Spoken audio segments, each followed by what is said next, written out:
Welcome to The Big Picture, a show that takes a deep dive into the political landscape of not only America, but right here in our own backyard of Illinois. It's showtime, folks. The Big Picture is on WCPT 820. And now, here's your host, Edwin Eisendrath. Hello, everybody. Another beautiful day here in Chicago and across the upper Midwest. So much to talk about this week, and so much of it is good news. That doesn't mean that Donald Trump has stopped being Donald Trump and stopped doing the terrible things that he does. But that's not the only thing going on. This week, the College of Cardinals did what the Democratic Party leadership could not. They gave the world a vision of the other America, the strong, competent, and compassionate America. The America that you and I know.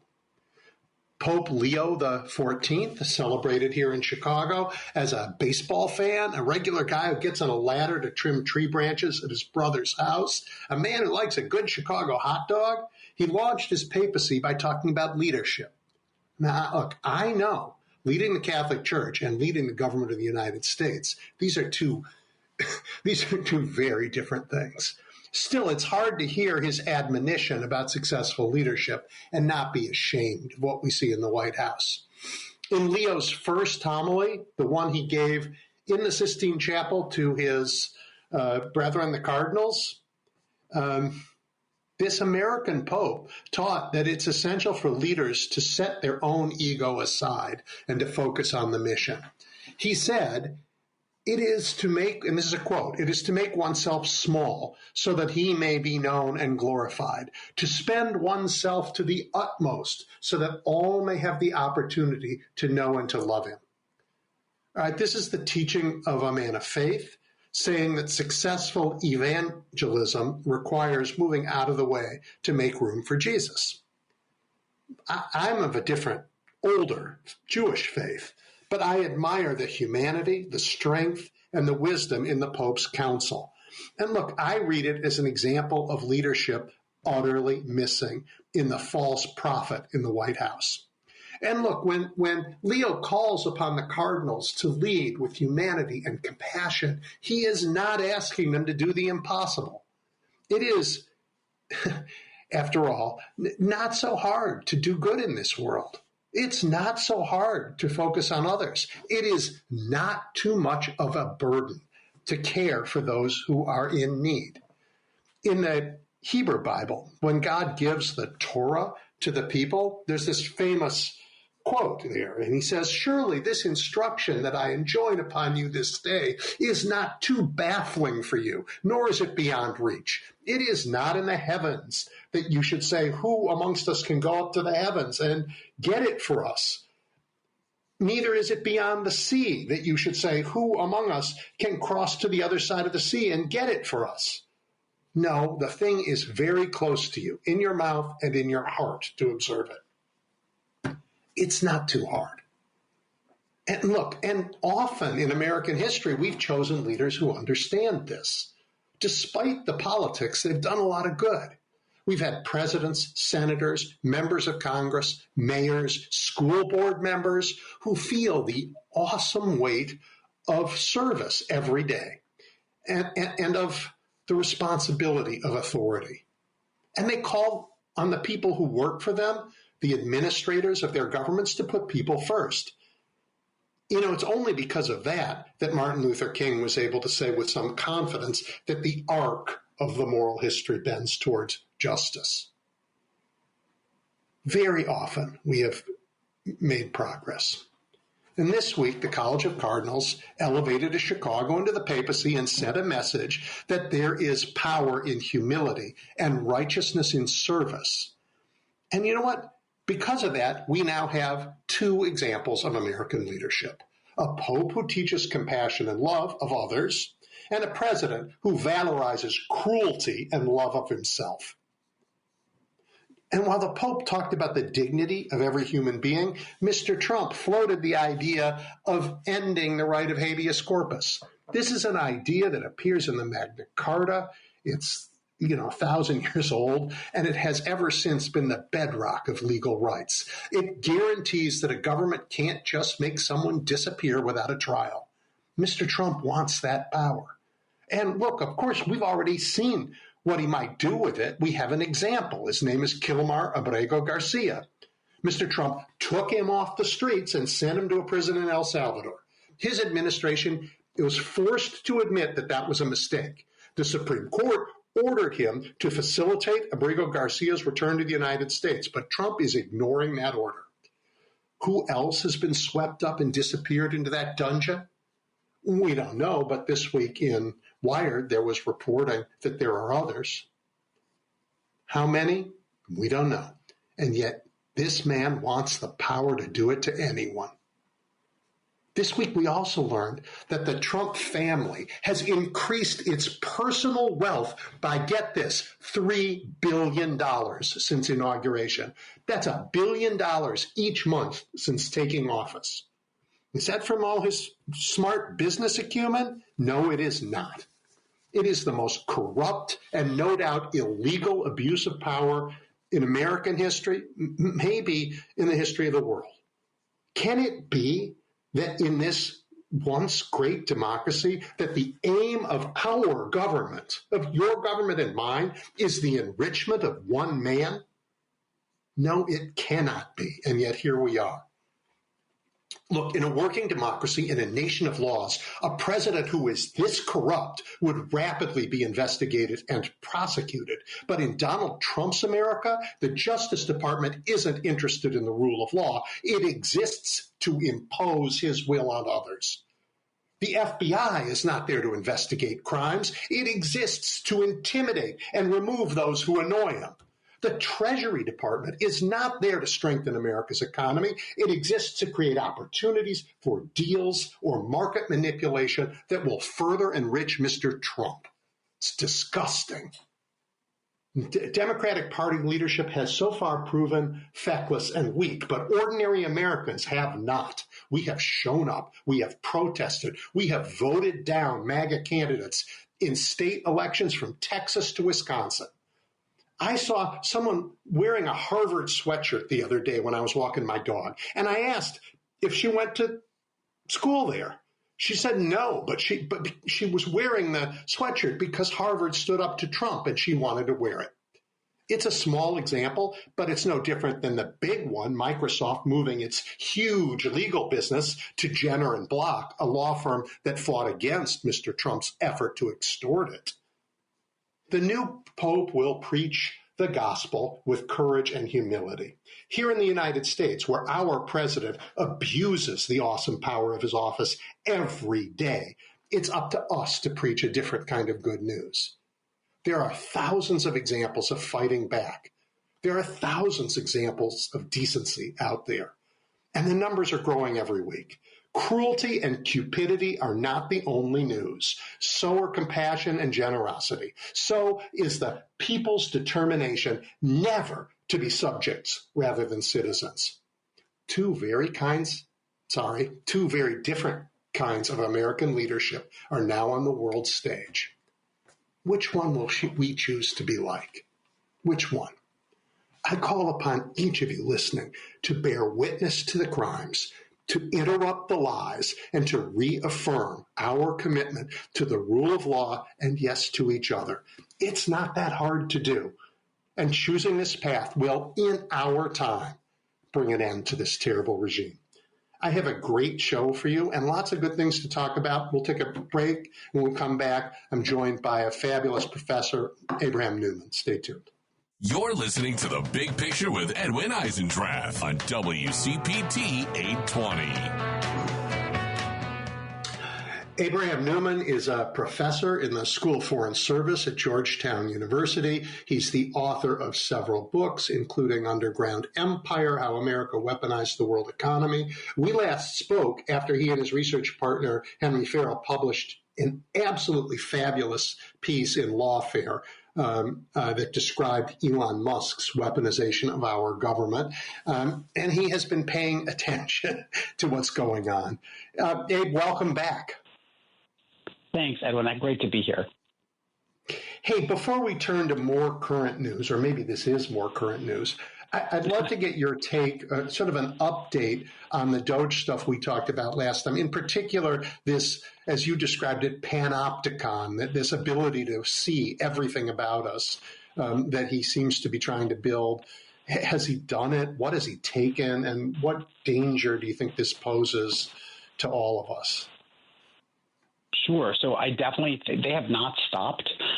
There were a bunch of different court efforts to limit their ability to access data, but overall, there was an executive order in March, which basically, tasked the government with centralizing as many different data sources as they could into one kind of super database. There's a very interesting piece in The Atlantic from just a week ago called American Panopticon, and you see them marching ahead doing this. And I think one of the disturbing kind of recent examples was over 1,000, maybe it was 1,500 international students had their visas revoked. And it was a case where they took this international student visa database, they merged it with a crime database, and then at least, the reporting is like many of those people either had very minor infractions like a speeding ticket, or they couldn't even determine how they were selected. And so that judge recently overturned that. But I think, they haven't stopped, and they're continuing to do this cross of these databases in a way that I think, will have very serious privacy challenges and issues of control. And I understand they're adding to this massive facial recognition program, which initially they say will only be for people crossing the border, but will, I am sure, want to expand into a massive surveillance state. I mean, I think the issue is that you don't get any sense from the current government that they have a sensitivity to how to use data that's collected. So there's just some very basic principles that you have. When you collect data, you use it for the purpose it was collected. You're not supposed to use it for other purposes. It's why, it's the whole idea of consent. We say you can use this data for this purpose. It should be used for that. It shouldn't be used for then anything that the government wants to do or anything that the companies want to do. But also when you use the data, it should just be a tool. It should be like a calculator or something where there are humans that are then reviewing how that information is being used and to make sure that it's being used in a judicious way. And I think that we've seen over and over again where they're just doing massive sweeps, searching for anything with the word equity in it. And all of a sudden, they're banning rural programs to roll out broadband. So, I think there's both of those things. There's no kind of limiting of how data is being used, but also it's being used in a very kind of, I would think of it like brutal keyword search and then just make sweeping decisions. Yeah, I think it's being used that way today, and I think they will get better at using it. But in all cases, it's being used to promote an agenda that's different from the reason the data was collected and to cement control, which had nothing to do with how the data was collected. It's absolutely terrifying to me. I mean, I have been working on privacy for decades, and, it's one of those things a lot of people are like, well, I didn't do anything wrong, and so I don't have anything to be concerned about. But the issue is that, when these things could be combined, things that seemed completely anodyne, like a traffic ticket, all of a sudden you're getting your visa revoked. So I think they have very real-world implications for many people that just think they're just, having their everyday lives. Yeah, and I can't remember who it was. I think it was one of the Soviet guys, but for all I know, it was the Inquisitor. Who I think he said, "Give me, one paragraph of a saint's writing, and I will find something to impeach him." That sounds about right. Yeah. So just really frightening. All right, but let's move on just a little bit. You've spent a lot of time lately focusing on tariffs. I mean, Japan came and left empty-handed. The Brits came and left and pretended they have a deal, but we can't really find one. I mean, what's going on, and where do these tariffs leave where do they leave all of us, and where do they leave America's global companies? I'm thinking like Apple, other companies that, have to work around the world. Yeah, I mean, ultimately, tariffs are a tax. And so we're all going to be paying more from everything from cars to iPhones to, avocados. It doesn't really matter. We depend on these things for products that you cannot just make and replace in the United States. And so the reality is that with the tariffs being so high, it forces our government to try to figure out a way out of them, because the U.S. government cannot sustain this with basically the stock market and the bond market going along. So you already saw the president impose these extremely high tariffs. The bond market basically was freaking out. So then he said, well, I had to roll this back because of that. But he's created kind of a myth that they might snap back. They might use higher tariffs. And so he started these negotiations with, they've claimed 90 countries in 90 days. It's just not a realistic timeline, even for one country, because these are very complicated to deal with. But also they've fired most of the people that would even negotiate, or have the expertise for these different 90 countries. And so I think what you're seeing is the U.S. government is ill-footed to have these negotiations, and it's just kind of creating, like you said, kind of fake deals to get a political win, but it's ultimately not solving the problem of the tariffs, which are going to increasingly affect our everyday life.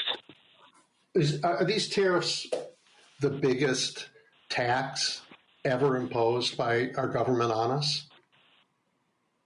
I mean, they are the biggest increase in tariffs in the post-war period. It's interesting. I haven't done a calculation of what it would be in terms of taxes ever, but it is an extremely significant shift in how our economy is being regulated, and it will increase the price. I think the thing that's really important to think about is it's a tax that hits the lowest and middle income people the most, because everybody is paying that same increase on avocados or iPhones. And so wealthier people, they can absorb that more than somebody who's, just struggling to get by. Yeah, it's a very regressive tax. But my thinking, and just correct me if my thinking is wrong, in 2024, the total value of U.S. imports was, I think, $4.1 trillion. And we have imposed a sort of universal 30% tax on that. If I'm right about his tariffs, that's what he said he was doing. That's a bigger tax than I think we've ever had, ever. And it's all going to fall, as you say, on it's not progressive. It's falling on ordinary Americans. It's going to have huge pain. I mean, it almost so it's a very complicated thing, and the exact numbers keep shifting.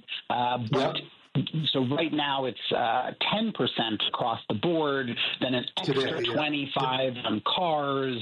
It's 100 and something on China. So it's like it's difficult to. But like you said, it is a radical increase in taxes across everybody in a way that part of the reason they're proposing it is in order to justify the tax cuts from income tax.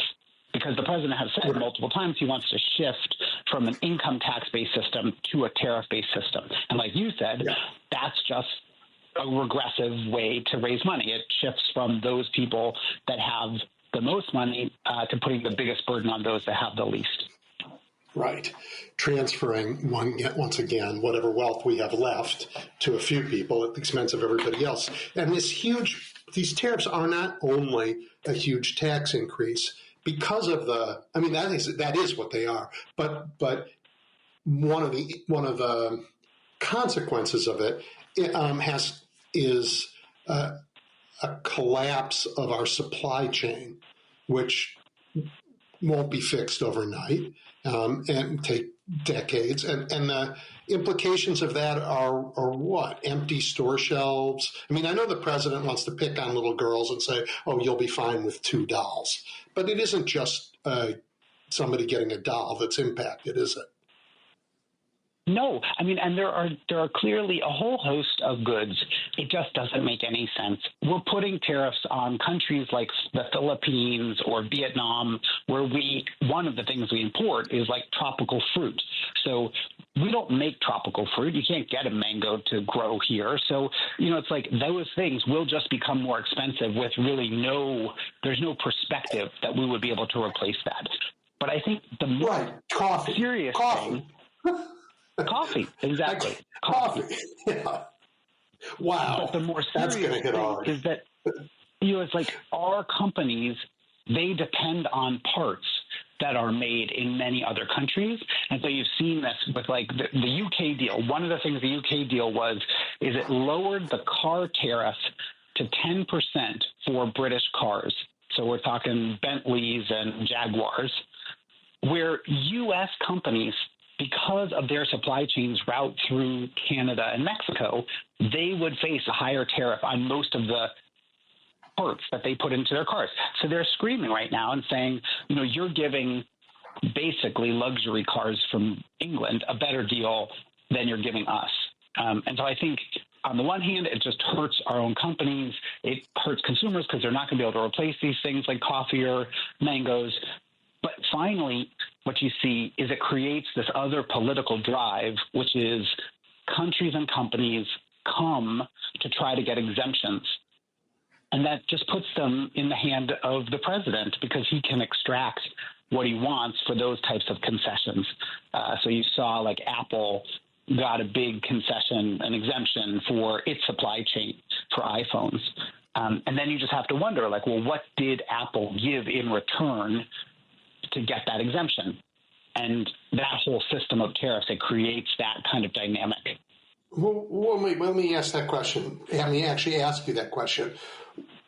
I don't want to frame it as what did Apple give. What did America get? What did America get for lowering the tariff that the president put on ostensibly to create jobs in the U.S.? So he did it. I'm going to create jobs in the U.S. We're going to make America great again, and I'll put these tariffs on. But if somebody makes a deal that's in our benefit, I'm happy to revisit. That's what he said. So what did we get? Anything? Yeah, and no. I mean, it's one of those cases where we were getting the iPhones before the tariffs. Circle back a year, everything was fine. So now what the president does is he, changes kind of the game board. Everybody is going to face these tariffs, i.e. taxes for us. Then everybody scrambles. Well, how do we get out from under the thumb? And then all of a sudden, Apple is getting this exemption, and it is a question of, what did they pay? And what then, of course, do we have to pay to make that happen? And I think if you look at the first Trump administration, you saw there's data on it, the companies that basically have to tithe to get these exemptions. So I think that's just it's a system that creates the wrong incentives. In not delivering for the people, they're trying to get out from under the government's pressure. Yeah, but I want to try and be as clear as we can be here. They have to tithe. Who are they giving that money to? Are they giving it to a political PAC? Are they giving it to Donald Trump? Are they buying meme coins for Donald Trump? I mean, is there any visibility into what this tithe is? Well, I think we'll only know, over the coming months and years exactly what happens. In the previous, there is data about the first Trump administration where you saw them giving political contributions in order to get, exemptions. What is happening now? I mean, there's a whole new world of the crypto meme coins. We've entered a new world of potential conflicts of interest, and so we just don't know what could be happening.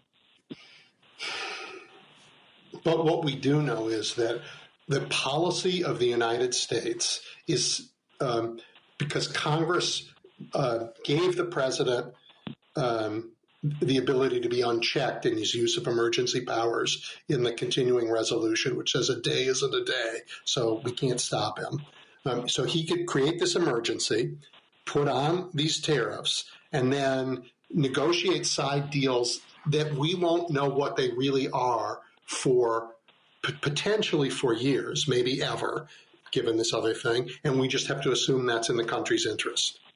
That's the best spin I can put on this. Yes, I mean, I think, honestly, there is a story about, okay, we are facing problems with international trade, and we should address them. And those would require then limited tariffs around key sectors where we think there's either a national security or an economic interest in order to use them to protect certain sectors. No, I don't think... Which we were doing.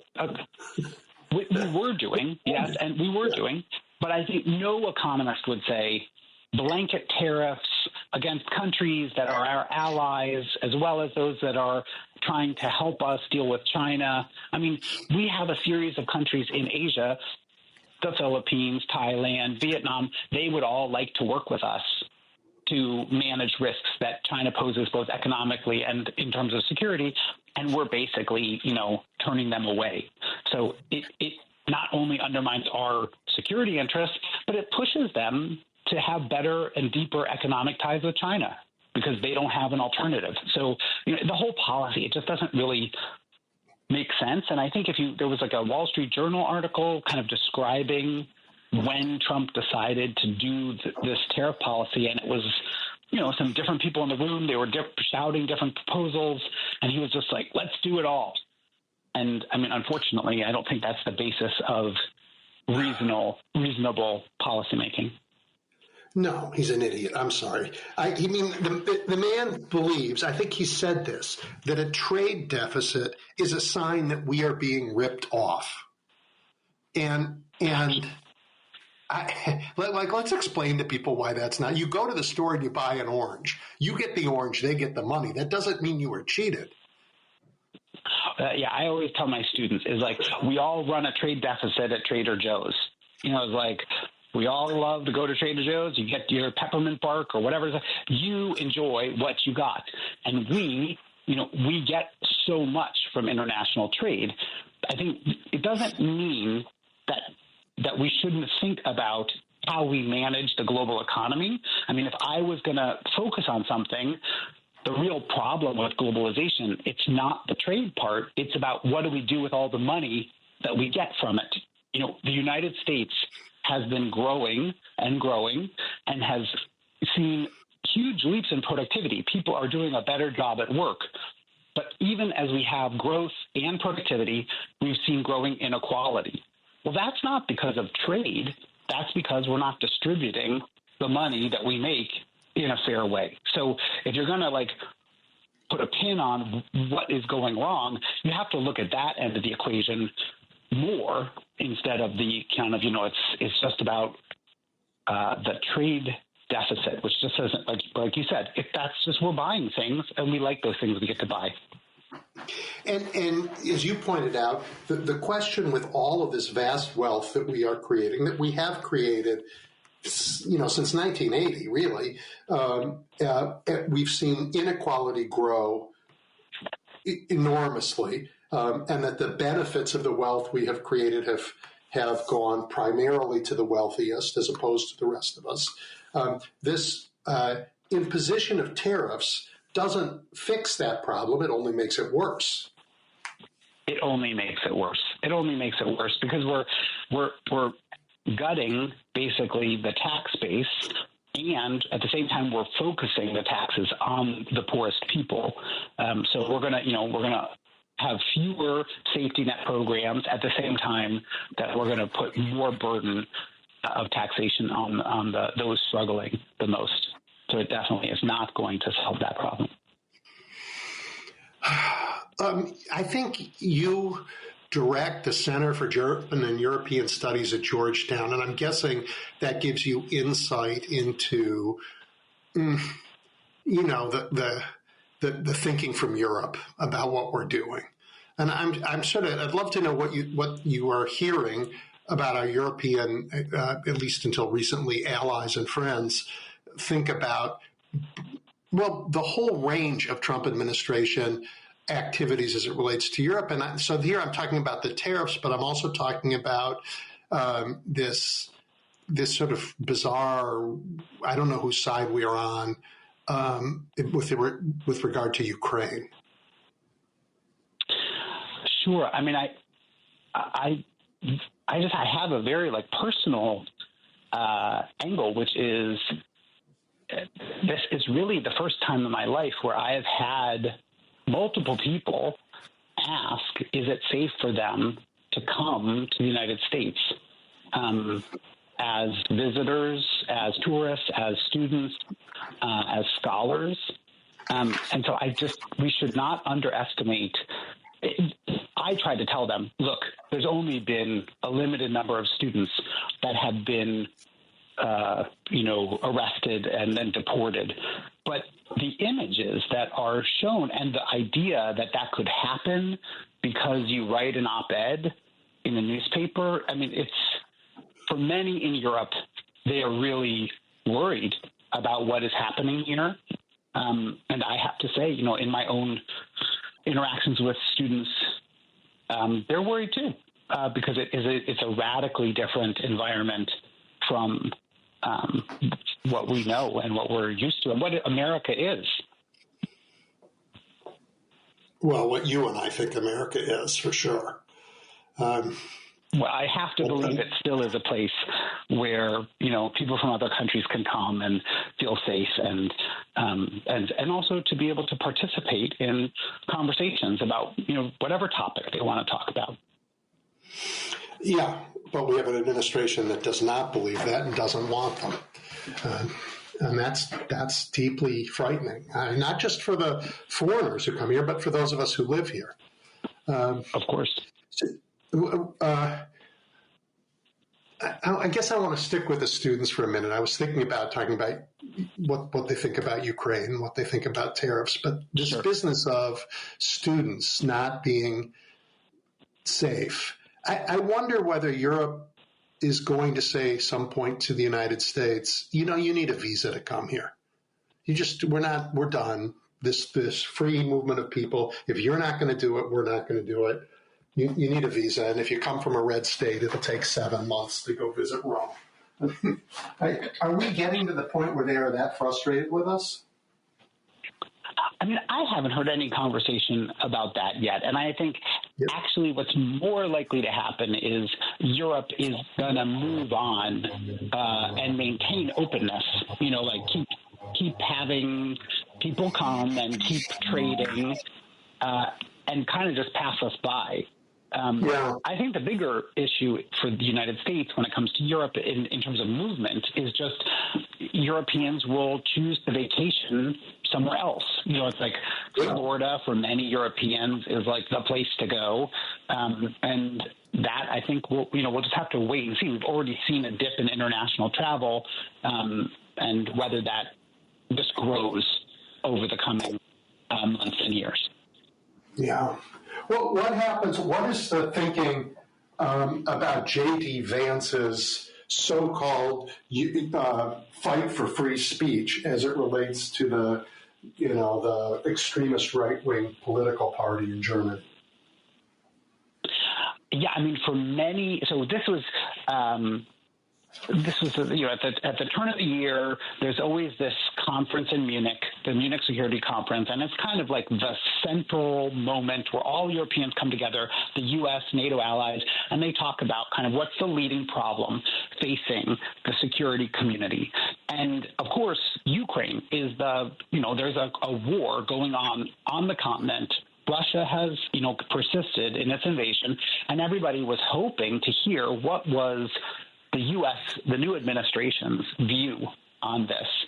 And instead, J.D. Vance, Vice President Vance, came and he gave this quite acerbic talk about how Europe had really lost its values and was shutting down free speech and he was talking about the way far-right extremist parties are regulated in Europe. And for many, I think in that hall, it was they were just left, speechless. I mean, I was speechless because it's not only does it not address the core security challenge that Europe is facing, which is the war that is going on their continent, but also it was a kind of like a tongue lashing about what is free speech from an administration that was itself really curtailing free speech. And so I think it felt like a sideways kind of comment. And, I was last week, 2 weeks ago, that party, the far-right party in Germany was labeled a far-right extremist party by the central or the internal, like the FBI of Germany. So, I mean, this isn't just like your average right, center-right party. It has had a series of both, allegations of anti-Semitism, of extremist behavior that these aren't nice guys. So anyway, for many reasons. Well, Europe has a history. These laws in Europe they come from its own history in the last century of extremist right-wing governments, fascist governments that caused unimagined destruction, killing, pain for the world, when they were in power. Europe has a first-hand experience with that, and if they think the way to keep themselves safe is to try and limit the reach of people who would reinstate those parties, I think that is not really for Americans to say, oh, you're guilty of violating free speech principles, but apparently J.D. Vance thinks otherwise.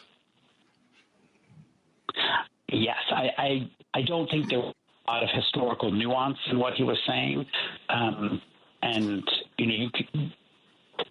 Musk went, and he met with the leaders of that party, and he was kind of also rallying behind them right up to the German election. So I don't think this is just kind of an abstract commitment to free speech. There's something more.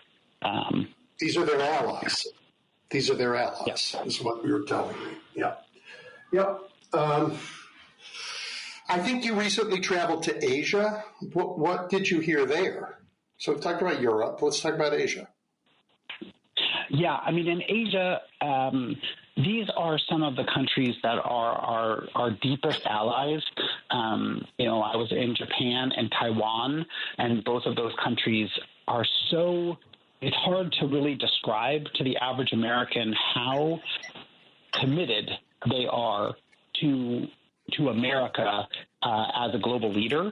And even I went to like a baseball game in Tokyo, and you feel the cross currents between these societies. But ultimately, I think in Japan and also in Taiwan, but also in Korea, these countries do not really understand what's happening, and they're very concerned because more importantly, they don't know what they're supposed to be doing. And I think that's these are countries that really would play ball. They want to play ball with us. They want to be partners. But when I was there, it was just the start of the U.S.-Japan dialogue over the tariffs. And what I heard was this kind of like, well, we've asked what we're supposed to do, and the response is something big. And for them, they were like, well, that's just not a starting point. This is so complicated and so important to their economy. They have no idea what something big means. And so I think it's just another signal of like, there isn't really a roadmap in the United States of what is supposed to be done in response. And on this side, it seems like, news media cycles and it's fun and, oh, look, another tariff announcement.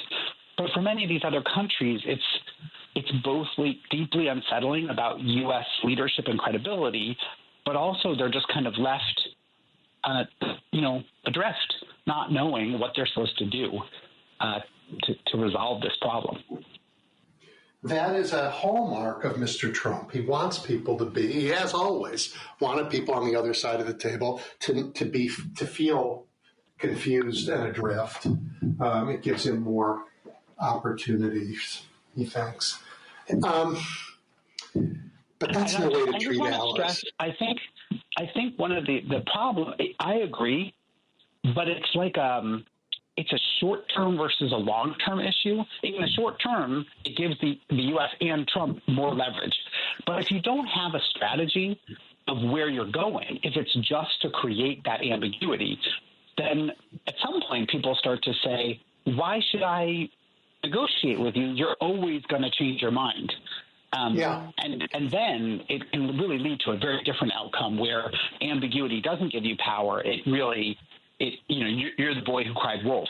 And I think if you saw in the UK agreement that was just signed, at the end of it, it said nothing in this document is legally binding. Well, if that sounds like the law firm deals. What's that? It sounds like the law firm deals. It's nothing. Well, exactly. Yes. And nothing. So if you're a company and you're trying to plan your next year, you can't. You can't. Yeah. So I think it's it's not good. None of it's good. I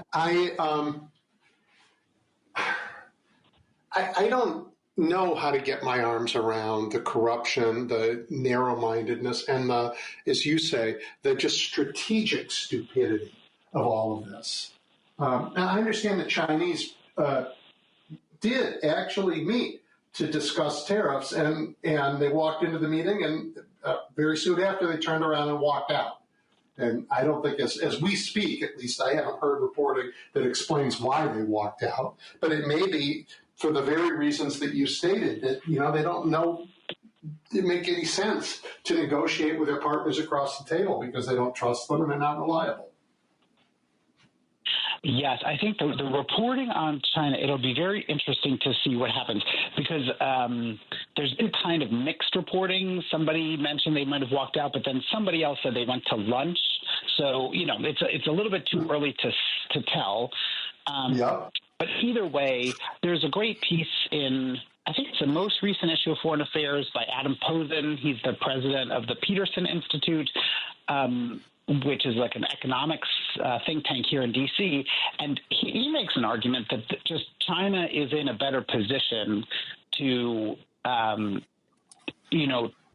manage this escalation ladder over tariffs, both because of the way their government, it's an authoritarian government, so they're just less at the whim of voters or markets, but also because of the original Trump tariffs, China has been working over the last several years to diversify its supply chains. And so it's just, it'll be hit. There's no question. But, in the United States, we were irate over 8% inflation after the COVID shocks. It's like people do not have a lot of thick skin to weather a lot of economic uncertainty. And so I think, in this confrontation, I'm not sure that we have a good set of cards to play. So this is the first time we've talked about inflation in this conversation. I guess that's another impact of tariffs. So it will be a huge regressive tax. We should expect it to be highly inflationary, I guess, because goods will be harder to come by, so they'll cost more. And I think they're going to be empty shelves, things that we can't get otherwise or can't make here. And it's not just tropical produce. It's lots of things that at this moment we rely on parts from a global supply chain for. Yes. I think, like you said, it's a regressive tax. It'll cause inflation, and there's going to be supply shocks. And so whether that is empty shelves or it's just, higher cost, it's really, I think it's interesting. We've never done this before. We're running an experiment in real time. What happens when you basically shut down trade with China? But I am concerned about those things. It's not going to be, I don't think, like COVID, that large, you're not going to get toilet paper, but I do think there will be, just like COVID, unexpected things that all of a sudden become affected and disrupted. And if I could predict that now, I'd make a lot of money, but that's, unfortunately, that's not the part of specialty that I do. Well, so we have this uncertainty that we brought upon ourselves and everybody in the world. It is rattling our friends and allies. They are beginning to say, as you said, look, we want to play ball with America. Our cultures, our futures have been twined, but now we have to look somewhere else. What is the strategic silver lining to any of this? Is there any, or is it just dumb? I see very little benefit in terms of strategy. I mean, if you think about what was going into this administration, what was the primary challenge the U.S. was facing, I think the military and most foreign policy observers would say it's about China, and that China will be, both the largest economy and a strategic military competitor. And so we need to really focus on how do we manage this world of great power competition. But I think what we've done in short order is we've closed our markets to those allies that would work with us against China. Many of those markets, they are already tempted to become economically more interdependent with China. So Thailand, Vietnam, Philippines, they then have to figure out where they're going to sell their stuff. If the U.S. is closing down, China becomes, the only option or a better option. Politically, we have also basically started to threaten these countries in a way that China usually threatens these countries. So if we were the kind of, some of us people talk of soft power, like we had things that we were the nicer power, all of a sudden we're telling them, if they don't do things, then we're just going to slap bigger economic coercion on them. At the same time, China has been on like a roadshow these last months, basically saying, we're going to be about free trade, and we want to open doors with your countries. And so they're offering carrots, while we're offering sticks. And finally, we have dismantled the set of carrots that we usually offer. So we've basically rolled up USAID, development assistance, technological assistance, all the things that we have been giving to these countries to get them to work with us. Those have been, basically decimated. Access to American higher ed. Absolutely. We've made it harder. Yes. Yeah. Exactly. So we've covered Europe, we've covered Asia. Just briefly on Africa, all of these tariffs hit those countries as well. It's not like we are, they're ripping us off in trade deals. And the U.S., the closure of PEPFAR, this most successful legacy of the Bush administration, means that I can't even say the numbers. It's possibly 1 million children will die. That's what we've done to Africa. And in America, help me understand, Canada, for gosh sakes, and Mexico.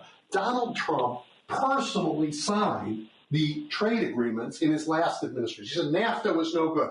I've renegotiated it. It's a great deal. You've never seen a better deal. This is the best deal anybody's ever made. I have made the best deal a president could ever make for trade with these countries. And he's just torn it up. What could possibly be the reason to attack our neighbors on both sides? Well, I mean, let me just start with the poorest countries in the world, because I think this is one of the real terrible outcomes of the tariffs, is that basically we imposed tariffs across the globe. It didn't really matter who you were or what you were doing, but we only have engaged negotiations with the wealthiest countries. So the UK, Japan. And that means if you're a poor country, Cote d'Ivoire, Uruguay, you can take any region. If you're a country that is, not a big economy, but you still trade for your livelihood, you're at the back of the list. And there's really no perspective of getting a deal or a negotiation started because, in this administration's eye, you're not that important. But for those countries, our market is important. And so I just think we have to remember that there is a very negative consequence of the tariffs for a whole host of countries that have no hope of getting out from under them. With our, I have to be honest, I don't know why the administration went after Canada and Mexico. It doesn't really make much sense. Like you said, there were concerns about NAFTA.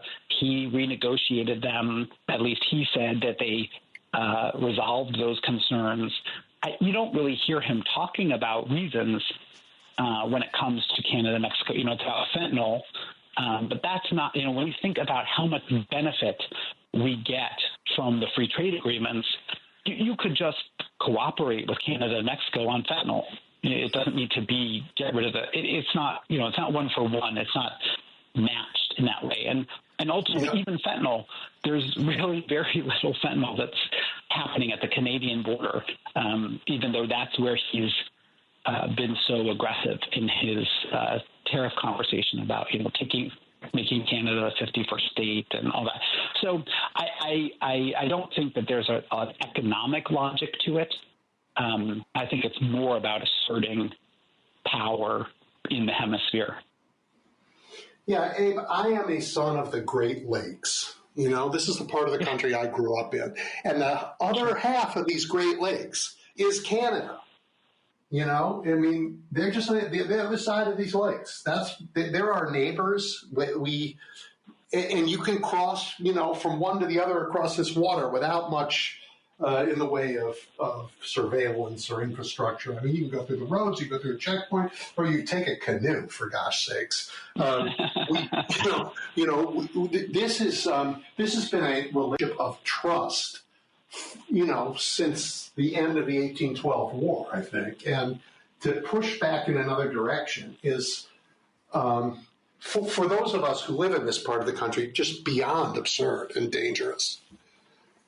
Yeah, and I think you saw that in Canada, it is causing an existential fear and a reevaluation of something that was not even thinkable.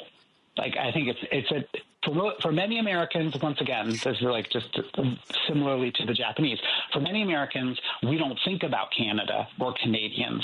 They're just, our nice neighbors and they have maple syrup and great hockey. But for Canadians, and all of our car parts, yeah.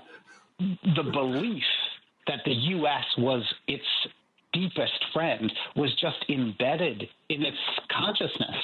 And so this idea that the U.S. might threaten it, that it could, try to annex it, these are all things that are it's a psychic tear that I don't think, it undermines their everyday just kind of ability to live in peace. And so that I think you saw in this last election, how the Liberal Party came from basically going to lose that election to winning because Carney took this position of saying we're going to stand up and protect ourselves. So I think that's going to have years-long consequences that we in the United States can only start to think about. Yeah. Well, we've run out of time, and I really appreciate this conversation. Let's do it again. Maybe some people in Congress, by the time we next speak, will have grown a backbone, and we will see some common sense and some strategy and some future that makes more sense than this. Thank you very much. I sure hope so. Really, thank you. Really appreciate it. Terrific. Have a great weekend. Talk to you soon. Bye. All right, everybody, we're going to take a break for the news. And when we come back, I want you to hear a conversation I taped yesterday with Jeff Mandel, the co-founder of Law Forward in Wisconsin. You're listening to The Big Picture with Edwin Eisendrath on WCPT 820. Jeff Mandel is co-founder and general counsel of Law Forward. That's an organization I think of as the legal arm of the pro-democracy movement in Wisconsin. In just 5 years, Jeff and Law Forward have successfully pushed back against really terrible right-wing ideas that run counter to democratic values that, in effect, would render some of those values useless. Whether the fight was about, radical gerrymandering or free elections or the war on unions, Jeff was there. And as all of you listen know, Wisconsin is where those ideas get tested. So Jeff's work has impacted the whole country. Jeff, welcome back. Thank you so much. It's great to be back. I think you and I last talked, in the dark medieval period before they had fair maps in Wisconsin, and you've been busy. I think that was 2 years ago, and you're probably 15 years older. That sounds pretty much right. Let's just talk about, quickly review some of the progress you've made in the last couple of years in Wisconsin, and then let's talk current events. Absolutely. Well, we have, as you note, ended the nation's most extreme and durable partisan gerrymander that was strangling democracy here in Wisconsin for more than a dozen years. So our state legislative maps are now fairer and better and give a real chance for there to be proper representation of the people in our state legislature. It won't be until after the 2026 elections that our legislature is really free of that gerrymander because of the delay in, some of the Senate seats and getting everyone elected under the new fairer maps, but we're making tremendous progress. We've also defended the right to vote in Wisconsin in dozens of suits, and we have held bad actors in Wisconsin who are trying to disrupt democracy accountable, from the fraudulent electors against whom we had the only civil suit in the United States, to people like Michael Gableman, a lawyer here in Wisconsin who is an election denier and led a sham investigation for the legislature in which he spread conspiracy theories and lies. So we are doing everything we can on a number of fronts to advance democracy here in Wisconsin. Well, I wanted to talk to you about Gableman, and I'm going to get to that in 1 second. But on the fair maps, you said it'll be a little bit yet before we get them. We had them on the House side in the state legislature, and the Senate side is coming. What about your congressional districts? Well, the congressional districts here continue to be stubbornly skewed. And just yesterday, we saw new lawsuits filed here in Wisconsin, one by the Elias Law Group, claiming that our congressional maps are a partisan gerrymander, and one by the Campaign Legal Center, claiming that our congressional maps do not comply with the one person, one vote standard that is constitutionally required. So we're going to see what happens with that. And we're talking to some voters and may well get involved. Yeah, the Supreme Court has made those cases very difficult. Very difficult indeed. All right. Well, these are just to be clear. These are state cases. So yes, the U.S. Supreme Court has made it harder and harder to do this. But both of these cases are attempting to ask our state Supreme Court to rule based on the state constitution. Yep. So really important that you now have a jurisprudential rather than just a partisan state Supreme Court. Also something to be proud of. It is tremendously important, and we also now have a fairly stable court majority in the state of Wisconsin. We have a judicial election for the Supreme Court every year from now through 2030.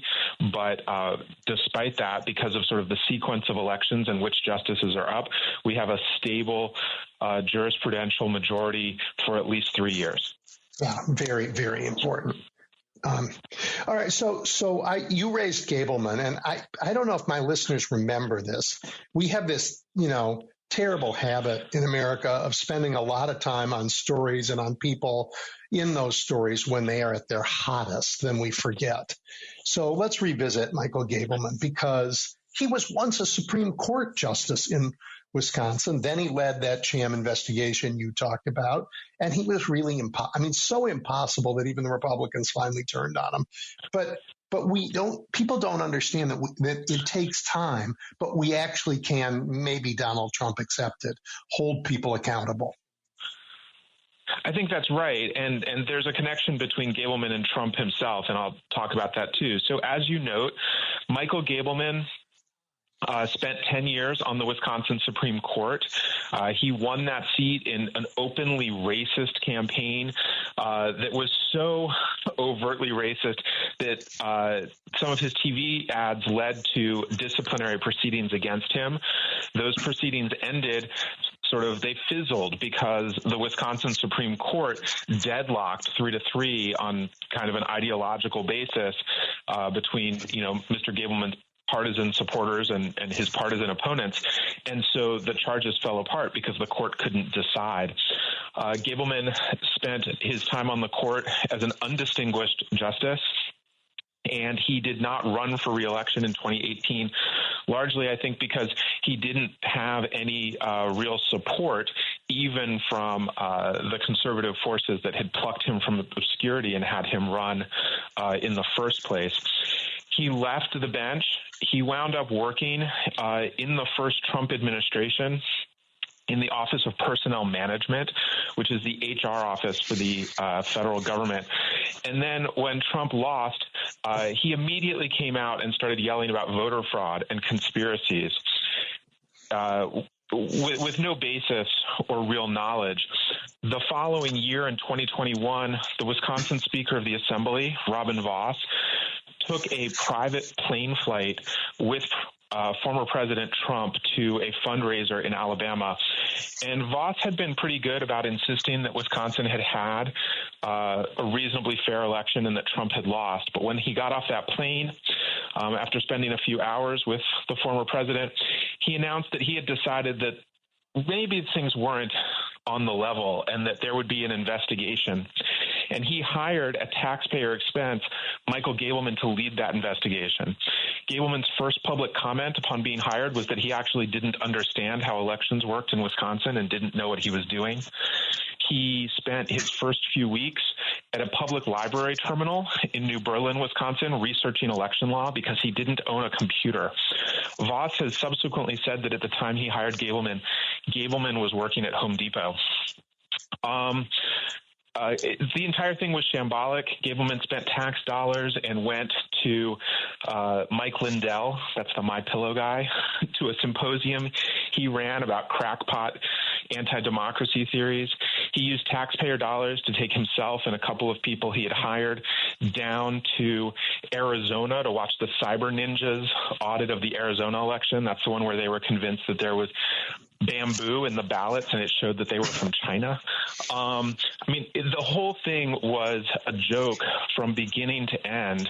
They did not follow open records laws, even though they claimed they were a government office, and they wound up being sued by American Oversight, which is a pro-transparency organization, and they owe American Oversight hundreds of thousands of dollars in legal fees.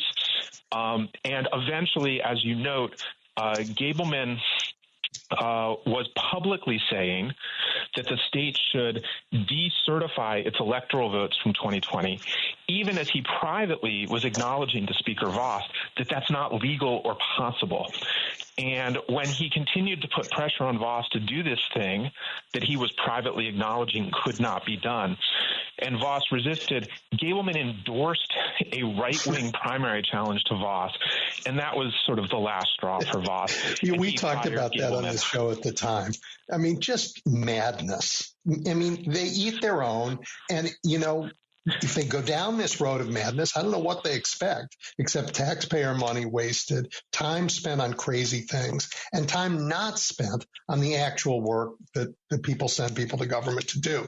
But for now, the fun part is, history's caught up with Michael Gableman, and he will not be able to practice law anymore, which is a big fall for a Supreme Court judge. It's a huge fall, and it is certainly our hope that he will not be able to practice law anymore. We brought, more than 2 years ago now, when the investigation finally ended, not with a bang, but with a whimper, we brought an omnibus ethics complaint against Gableman. I mean, it was more than 100 pages explaining how he had broken almost every law and every rule that binds attorney conduct. It came with hundreds and hundreds of pages of appendix materials, and those were just the things that weren't easily linked to online. All of this is available on our website. The Office of Lawyer Regulation, which is the ethical watchdog here in Wisconsin for these things, brought a 10-count complaint against Mr. Gableman that is pending in our state Supreme Court. But a few weeks ago, Mr. Gableman stipulated with the office that he could not defend against those charges. In other words, he's conceding that what he did was improper and unethical. And so now we're sort of haggling about the price, as it were, right? We're waiting to see first what the referee, who is in the first instance charged with making a recommendation to the court, and then what the court will decide is the proper punishment. We are certainly hopeful and believe that punishment should be a revocation of his bar license. Yeah. Well, I don't want to spend any more time on that. I just wanted to make sure people understand. We hear these horrible things when they're going on, but people are working hard not just to stop them, but to punish the people who are guilty of abusing our system so terribly. And we should talk about that more. Maybe it'll have a deterrent effect on the next crazy one, but I doubt it. Anyway, this is not, something Donald Trump can pardon. So you've done well with this. That's correct. I will note, though, quickly, the last piece about Gableman is that his chief lieutenant, who he brought here to Wisconsin for this investigation, a gentleman named Andrew Kloster, is now the general counsel of the Office of Personnel Management for the new Trump administration. So that means he is the chief lawyer for the HR office of the United States. This is someone who has publicly declared himself a quote-unquote raging misogynist, end quote, and has refused to apologize for that. Yeah, no, they're all terrible people they brought in their administration. it doesn't matter that they're lawyers, because they don't follow the law. They don't pay attention to the law. It's and courts all over America. Let's take a second on this and honor some conservative judges, people you and I disagree with pretty fundamentally about policies and sometimes about their judgments in law, but people who have stood up for the fundamental questions of the rule of law. And I think that's also important for people to understand. It is important, and it is laudable, and it is. We need to recognize, there are examples all over the country.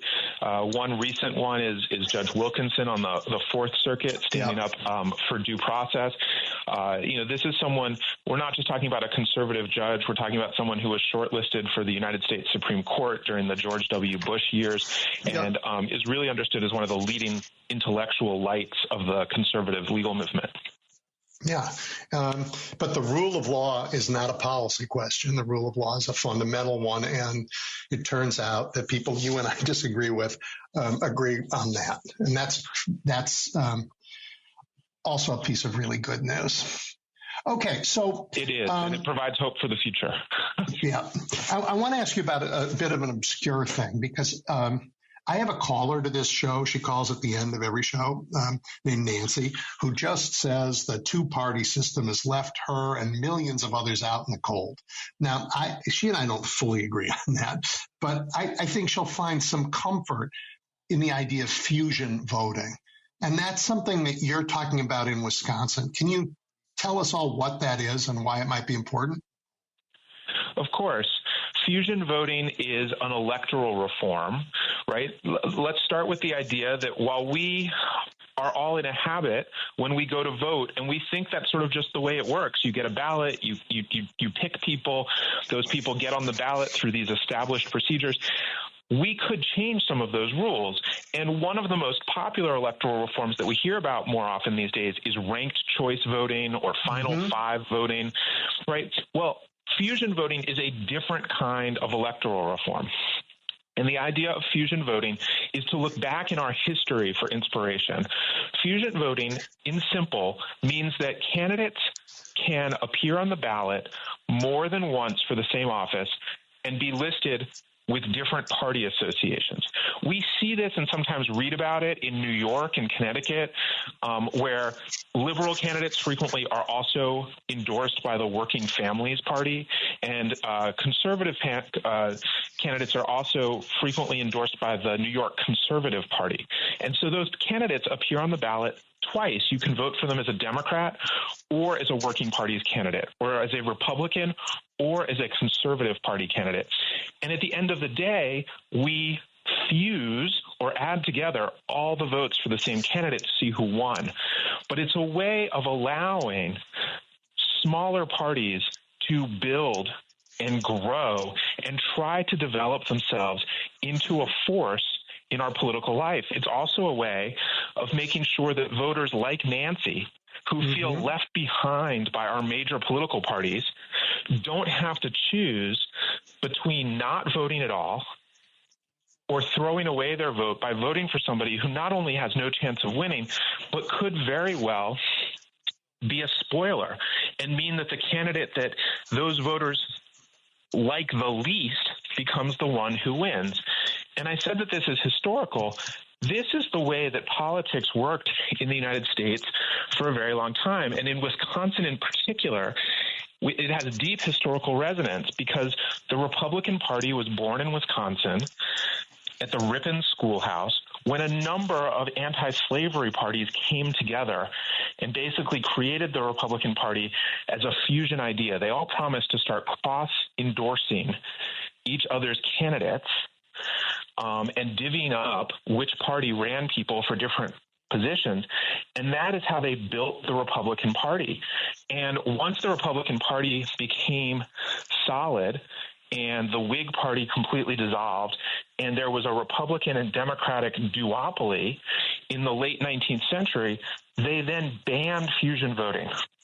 The Republicans banned it in Wisconsin and other states where they had control. The Democrats banned it in states where they had control. And fusion voting is illegal in almost every state, but it's only to serve the two dominant parties at the expense of voters. And so we're trying to bring fusion voting back in Wisconsin to empower voters. Yeah, it's really interesting. Really interesting. I can't wait to see how it works and how happy the voters are with the options they get. I mean, this is what federalism was meant to do, to let states innovate, not to let states do some of the crazy anti-democratic things that we've seen, but rather to innovate in the democracy. And so really, really interesting. I mean, I'm very impressed with that. Okay, let's talk about Governor Evers in your state. Recently, he did something, no one would consider crazy. He said to people who work in the state, hey, if you're confronted by, a federal agent with a warrant, consult one of our lawyers before you decide what to do. And that caused a huge ruckus. Tell everybody about that and where we are. Yeah, as you say, Governor Evers gave some common sense instructions to all state employees who work in the executive branch that said exactly what you said. If the federal government shows up, whether that's ICE or the FBI or somebody else, and they're looking for information or for people, you should probably talk to a lawyer who works for the government before you comply or give over government data or government property or people. And somewhat bizarrely and deeply disappointingly, this has become controversial. Tom Homan, who is the border czar, I guess, for the White House, last week from the White House lawn basically threatened Governor Evers and said, well, you should just wait and see what's coming next. I mean, it had this real gangster, like, nice governor you've got there. It'd be a real shame if something happened to him vibe. And it's deeply, deeply disappointing to see that kind of federal overreach and that kind of thuggery. Governor Evers has not said, and in fact has reiterated, that what he means is that employees of the state here can and will cooperate with lawful federal requests. But there's nothing wrong with saying, hey, before we let you into these sensitive computer systems, before we give you data or information, we're going to touch base with a lawyer. Yeah, any company in America would do that. I mean, and every government should, every family should. I mean, it is a matter of common sense that when you have a legal action coming your way, you want legal counsel knowing how to respond. And you're right that Tom Homan's threat, just see what's coming, comes at a time when there's increased vigilantism in the country, when all of those January 6th insurrectionists were pardoned and told, in effect, as he said about 4 years ago, stand by. It can be really terrifying. And we know that judges are getting threats, and in fact, more than threats. Again, in your state, boy, it is always Wisconsin. They went out and actually arrested a judge. They did. The FBI arrested and handcuffed and then sort of perp walked out of the courthouse a state court judge in Milwaukee, Judge Hannah Dugan. Judge Dugan is widely respected. She's a significant member of the legal community. She's a former president of the Milwaukee County Bar Association. And based on the limited information that's publicly available and what is in the criminal complaint that has been filed, it feels really, really thin.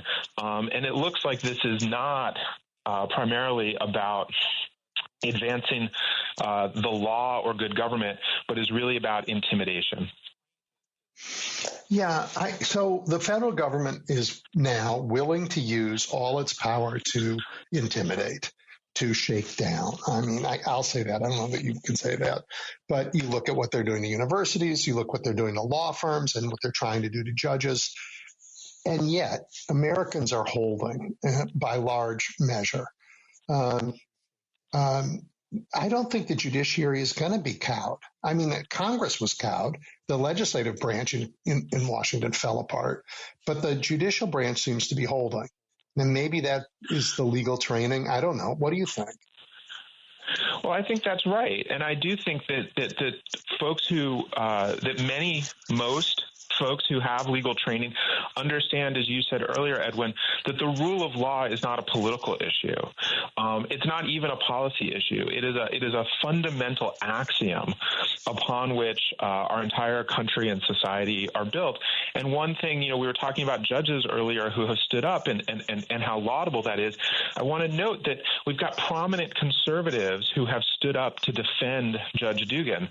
So Steve Biskupik, who was the U.S. attorney for the Eastern District of Wisconsin, appointed by George W. Bush when he was president, so a conservative, is leading Judge Dugan's legal team. Paul Clement, who was the Solicitor General of the United States in the Bush administration and is one of the most respected conservative lawyers in the country. He actually is from Wisconsin initially, and so that might help explain a little bit of his interest here. But he has joined Judge Dugan's legal team. So this isn't a political issue. This really is a fundamental rule of law issue.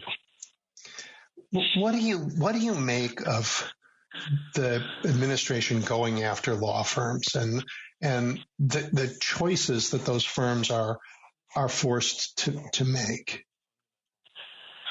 Well, again, it's pure intimidation, and just to make sure we're all on the same page, we're talking about executive orders that President Trump has issued targeting specific law firms because he does not like cases they have taken or clients they have represented, and it's wholly inappropriate. I mean, foundational to our system of justice in this country is the idea that everyone is entitled to a lawyer, that your conversations and advice with your lawyer are private, and that there is no punishment or approbation for that. I mean, it goes all the way back to John Adams, the second president of the United States, who defended the British soldiers in what we today refer to as the Boston Massacre. The soldiers who shot pro-democracy activists, essentially. We really take this idea seriously.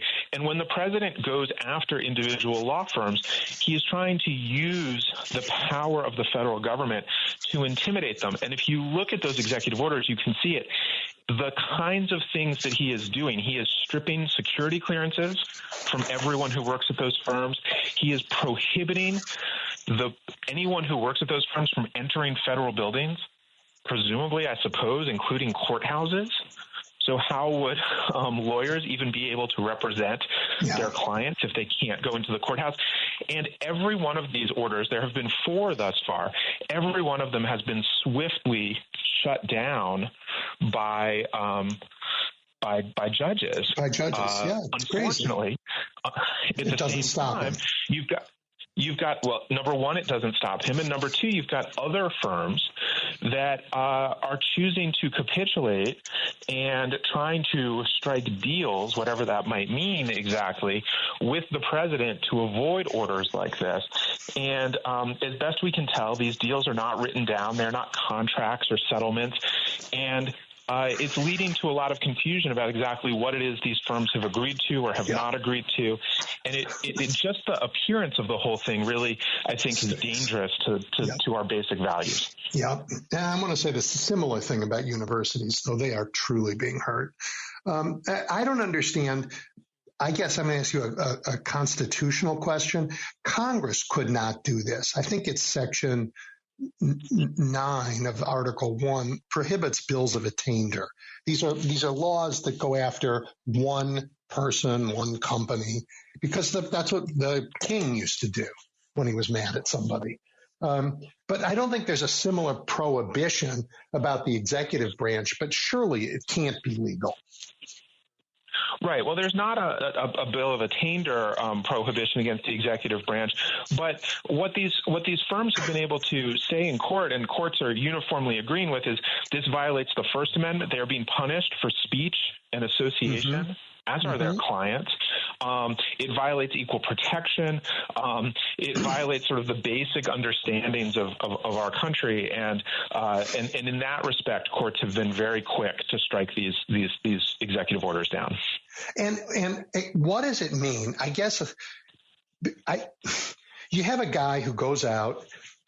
I'm sorry, you see a pattern. Somebody is murdered in the street by a very specific kind of bullet. And there's stories about that. And we try and figure out who did it. 2 weeks later, somebody is murdered, same very specific bullet. A week later, happens again. A fourth time it happens again. In the real world, we don't say, oh my gosh, there was this case. And we say there's a pattern. We say there's a serial killer. In the case of Trump, the judge says you can't do this. And so that he's not allowed to do this to firm X. So he does it to firm Y. They say you can't do it there. He does it to firm Z. When does it become like, when can a court say you can't do it to anybody? Stop. Well, that's really the hard part, and courts aren't designed. When you say we say there's a serial killer, the we in that sentence is the public and prosecutors and police and those who investigate. Courts only deal with what is brought to them as a specific case, and so until all the law firms in the country, try to find some way to file a case and go to a court and say, hey, protect us in advance, and courts don't like to do things in advance. They don't like to speculate. We will, there's nothing that's going to stop the president from continuing to do this as long as he's willing to continue losing in court. And I think one thing we know about this president is he is more than happy to continue losing in court because he just blames the judges and he tries to get his way and what he wants in the first instance before the loss piles up in court. He's sort of a shoot first and worry about the consequences later approach to these things. I will note, in the same way that we talked about conservative judges who stood up for the rule of law, and we talked about conservative lawyers coming to the aid of Judge Dugan, I do want to note that in these cases where the president has targeted specific law firms, there have been some high-profile briefs from the legal community in support of the firms and opposed to the president. And there are one of the lawyers who has taken the lead and championed those briefs and put his name on them as the author is a Chicago-based well-known conservative lawyer, Nate Eimer, and that too is really laudable. And he has built a good coalition, including Law Forward, of firms who are signing these briefs. I think the most recent brief had almost 900 signatories, which is really impressive on the one hand. But on the second hand, I want to note that very, very few of the largest and most powerful law firms in the United States are signing these briefs.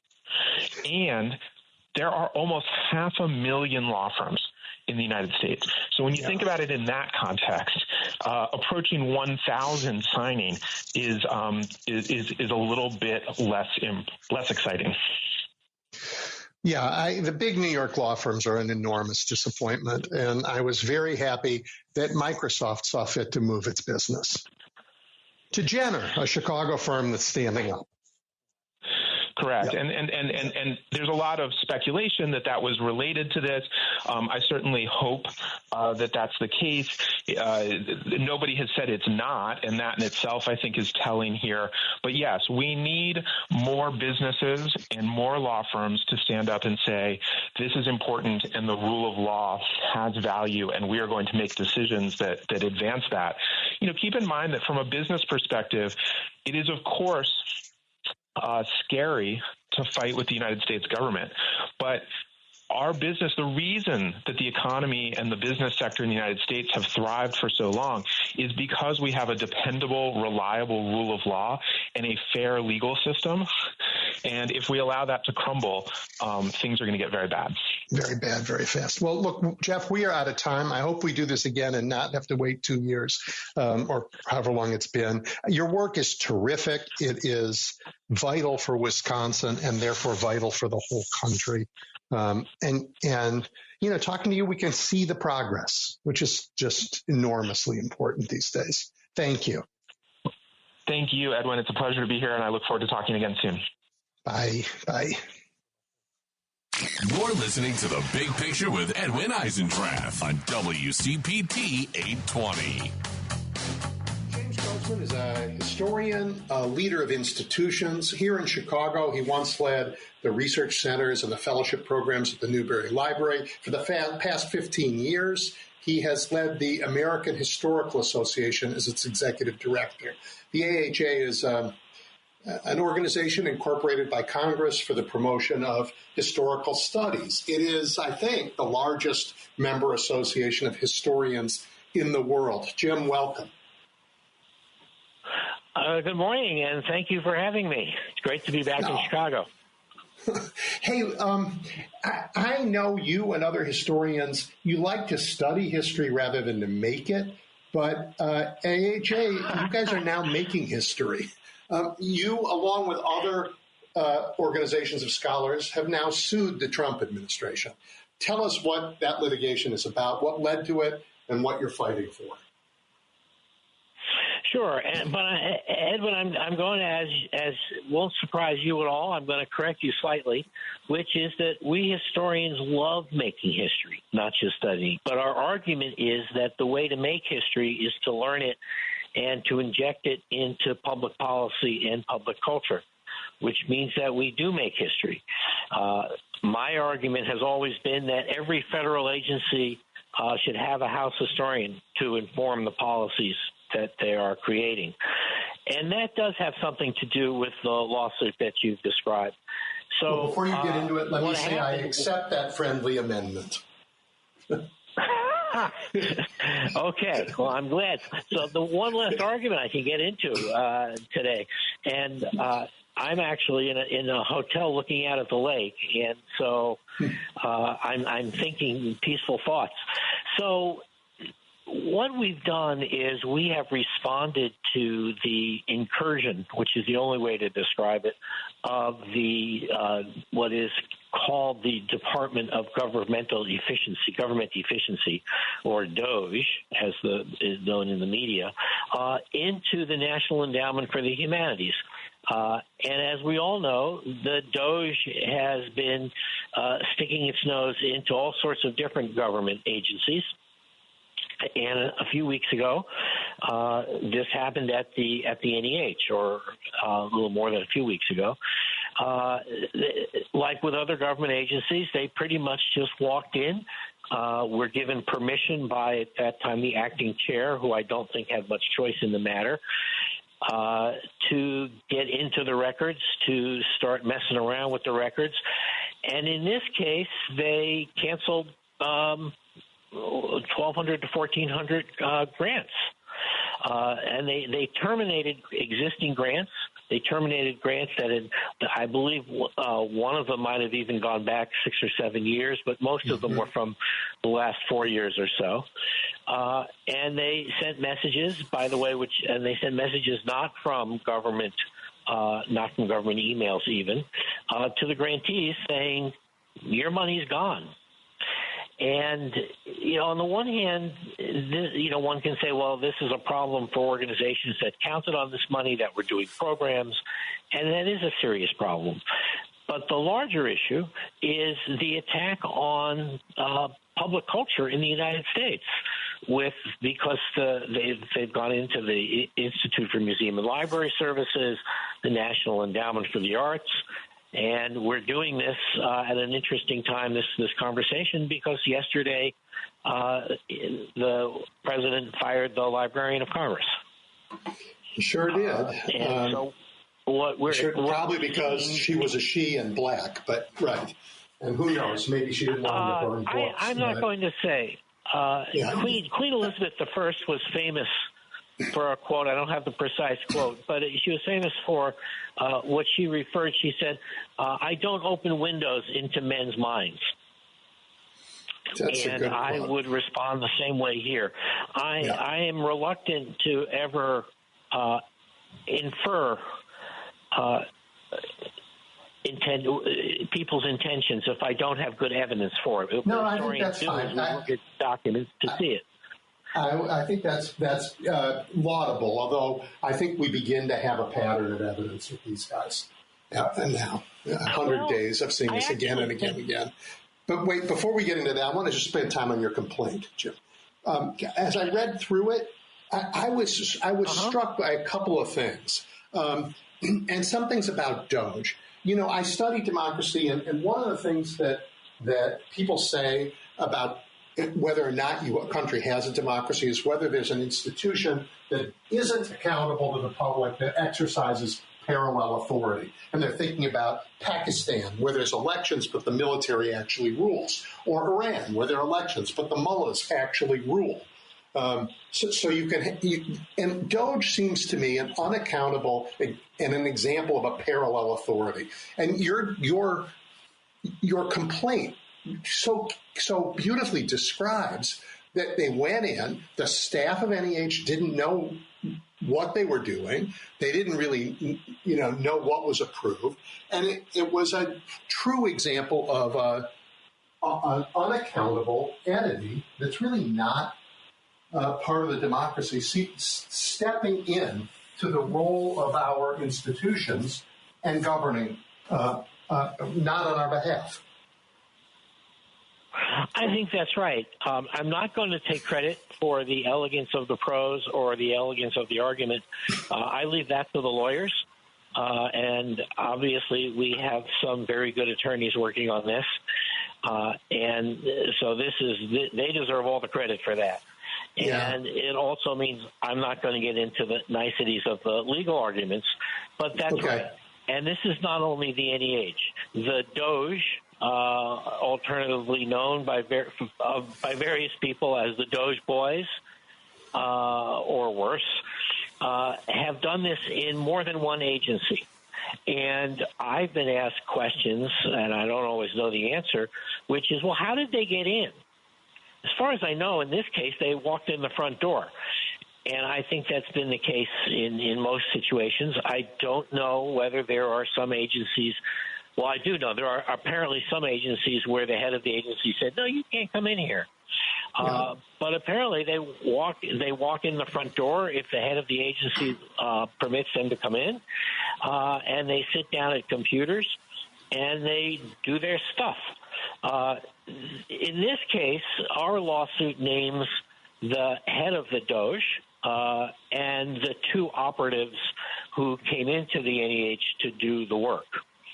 As far as I can tell, and I am dependent on Google research here, quite frankly, as far as I can tell, none of these people has any qualifications whatsoever to make decisions about the staffing or the structure of the National Endowment for the Humanities.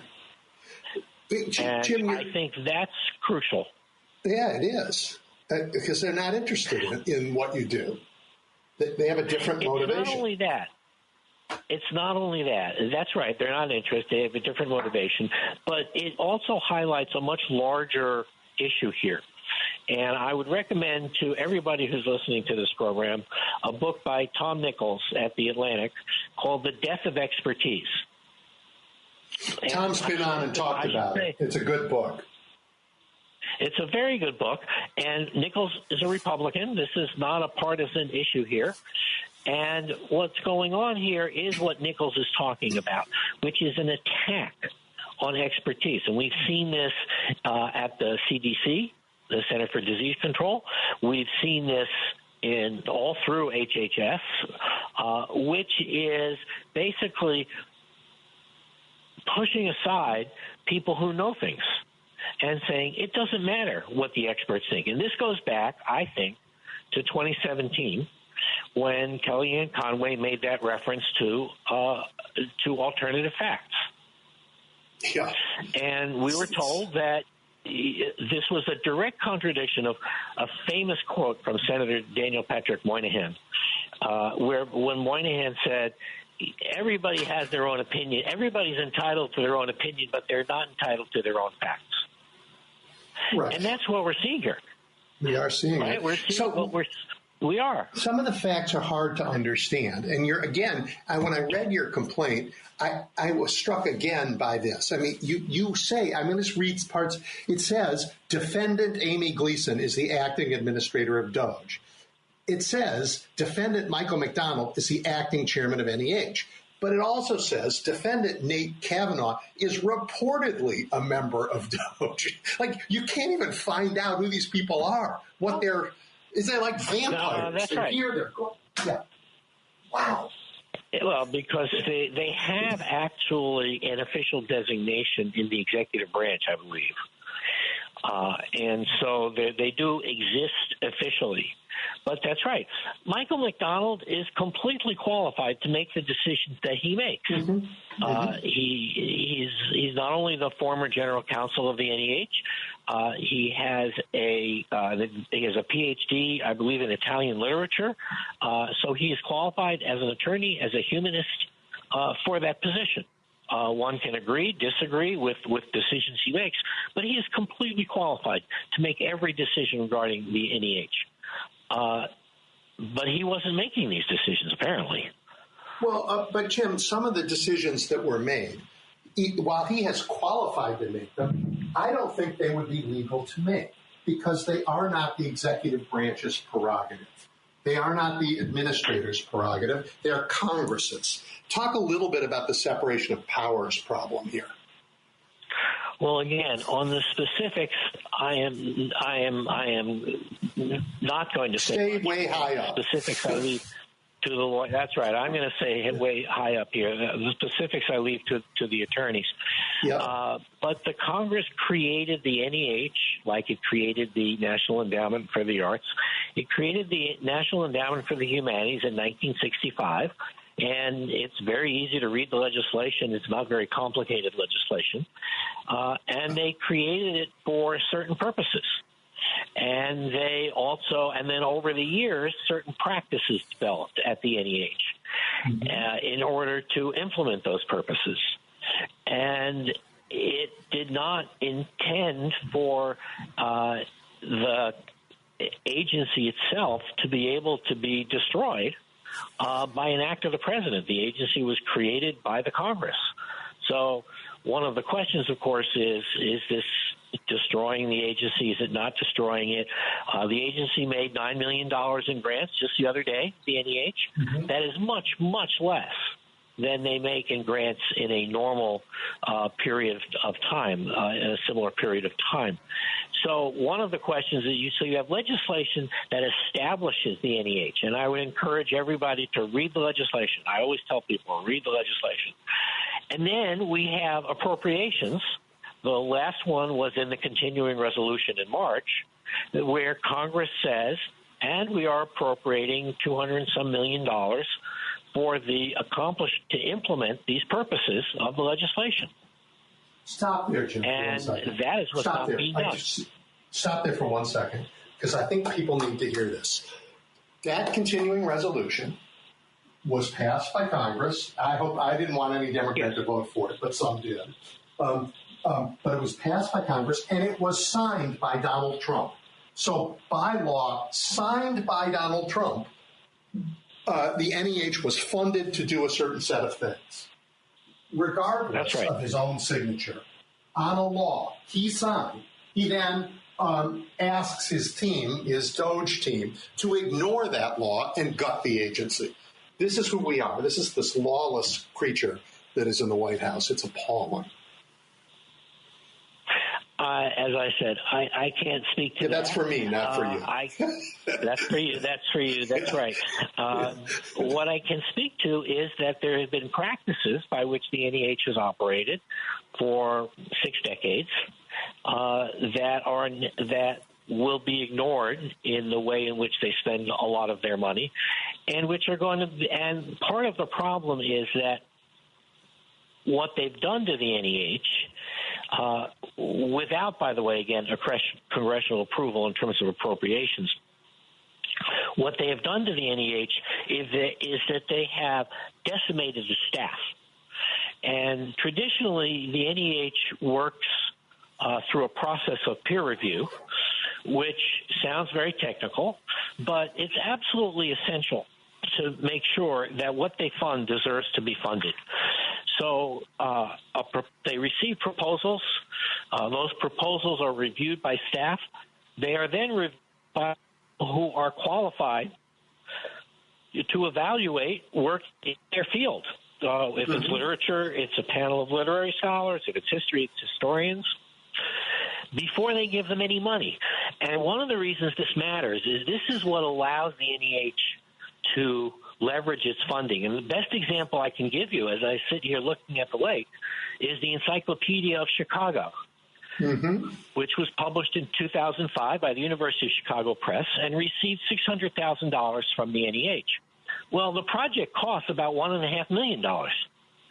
So how did we raise the rest of the money? We raised it from corporations. We raised it from what was then called Amoco, is now BP. We raised it from what was then the Bank of America. We raised it from the Bank of America, and we went to these corporations, and they wanted to know, well, how do we know the scholarly quality of this? We love the Newberry Library, but how do we know the scholarly quality? And I can explain to them the rigorous process by which it went through at the NEH. And the answer was, okay, that sounds good. You guys must know what you're talking about. And so the NEH is able to leverage its money because of that process. That process is not possible anymore because the levels of staffing have been so decreased. You can't run these panels anymore. So part of the problem is that they have made it impossible to do things the right way. And I think you're seeing this at other agencies as well. Yes. You're certainly seeing this at the State Department. Anybody who's trying to get passports, visas, there's all sorts of agencies. The media has been filled with stories about people trying to find help at Social Security agencies. Yeah. Again, for me, not for you, but the other side of not having the infrastructure to run these panels, to do peer review, to make these outlays a proper way, is that it opens the door to using all this money as a slush fund and using it for political purposes. That's right. In effect, saying that the federal treasury is just the pot that Donald Trump can use however he wants. Right. Like a king. Well, I think that, one of the important aspects of that, and I've talked to reporters about this, is I'm asked, well, hasn't the NEH always been political? And the answer is, quite frankly, yes. Presidents appoint, the head of the NEH is referred to as the chair, and presidents appoint chairs who generally share their perspective on life. And those chairs then usually do have initiatives that come from that perspective. Bruce Cole, who was Bush's appointee, had an initiative called Picturing America. He was an art historian. He had certain notions about patriotism, about what the United States is. Obama's appointee, William Adams, had a whole bunch of veterans initiatives that were especially important to him. He was a Vietnam vet. The most recent chair, Shelley Lowe, had initiatives relating to Native American studies that were important, and that came out of her background and interest. But the difference is no president, no chair has ever said the NEH funds will be used only for my priorities. And the letters of termination of these grants specifically said, we're terminating your grant because it doesn't align with the president's priorities. That is new. Yeah, I would say. And the other thing that's new, by the way, is no chair has walked in and terminated the existing grants. That's never been done before. Right. You guys are not litigating on contracts and contract law, but we should just say generally, if we live in a nation where contracts are no longer valid, every corporation in America should be terrified. And that is that's happening to you. It's happening to universities. It's happening all over the place with these guys. Right. And again, I leave those issues to the attorneys. Yep. I do think that you can the sort of non-legal issue to the termination of grants is that many of your listeners are people who go to museums in Chicago and elsewhere, who use their public library, and the Institute for Museum and Library Services had grants terminated. The NEH gives a lot of money to museums and libraries, and when these institutions get a grant, as you well know from your own experience, you do a budget. And if someone suddenly pulls it out from under you, you've got a certain budget problem. And the other thing to remember is that there is something called the Illinois Humanities Council. And all of the state humanities councils, there's one for every state and I believe 5 or 6 territories, they get a certain percentage of their budget from the NEH. Some of them, it's up to 80% in states where there's not local support for the humanities. Some of them, I believe Illinois is one, are able to raise more local money. But they get $1.2 to $1.5 million, I believe, from the NEH. And this money is used largely for very local types of projects. Reading groups and libraries. In some states, for example, the State Humanities Council funds reading groups for veterans at the public library, lectures at the public library, exhibits at the public library, programs for teachers, programs for youth. The state councils fund very local humanities projects that go into nearly every congressional district. And the 40% of the NEH budget goes to the state councils. And the state councils were zeroed out. They're zeroed out in the proposed budget, but grants to the state councils were terminated. I guess to zoom way out and make the case if we didn't have an NEH, and it's, I guess, the case that was made in the original legislation, but make it for us again. Why would we need it? Why is it important to our society? Well, it's important to society because humanities disciplines, whether literature, philosophy, history, or linguistics, certain aspects of political science are actually humanities work. All of these things have to do with public culture. They also have to do with public policy. The NEH gets less involved there, but it's about our public culture. And it's about the way in which a democracy supports public culture. So the arts and the humanities, I think especially the arts in many ways, at one time were supported by patronage from the king, the lord, the czar, the doge, whomever it might be.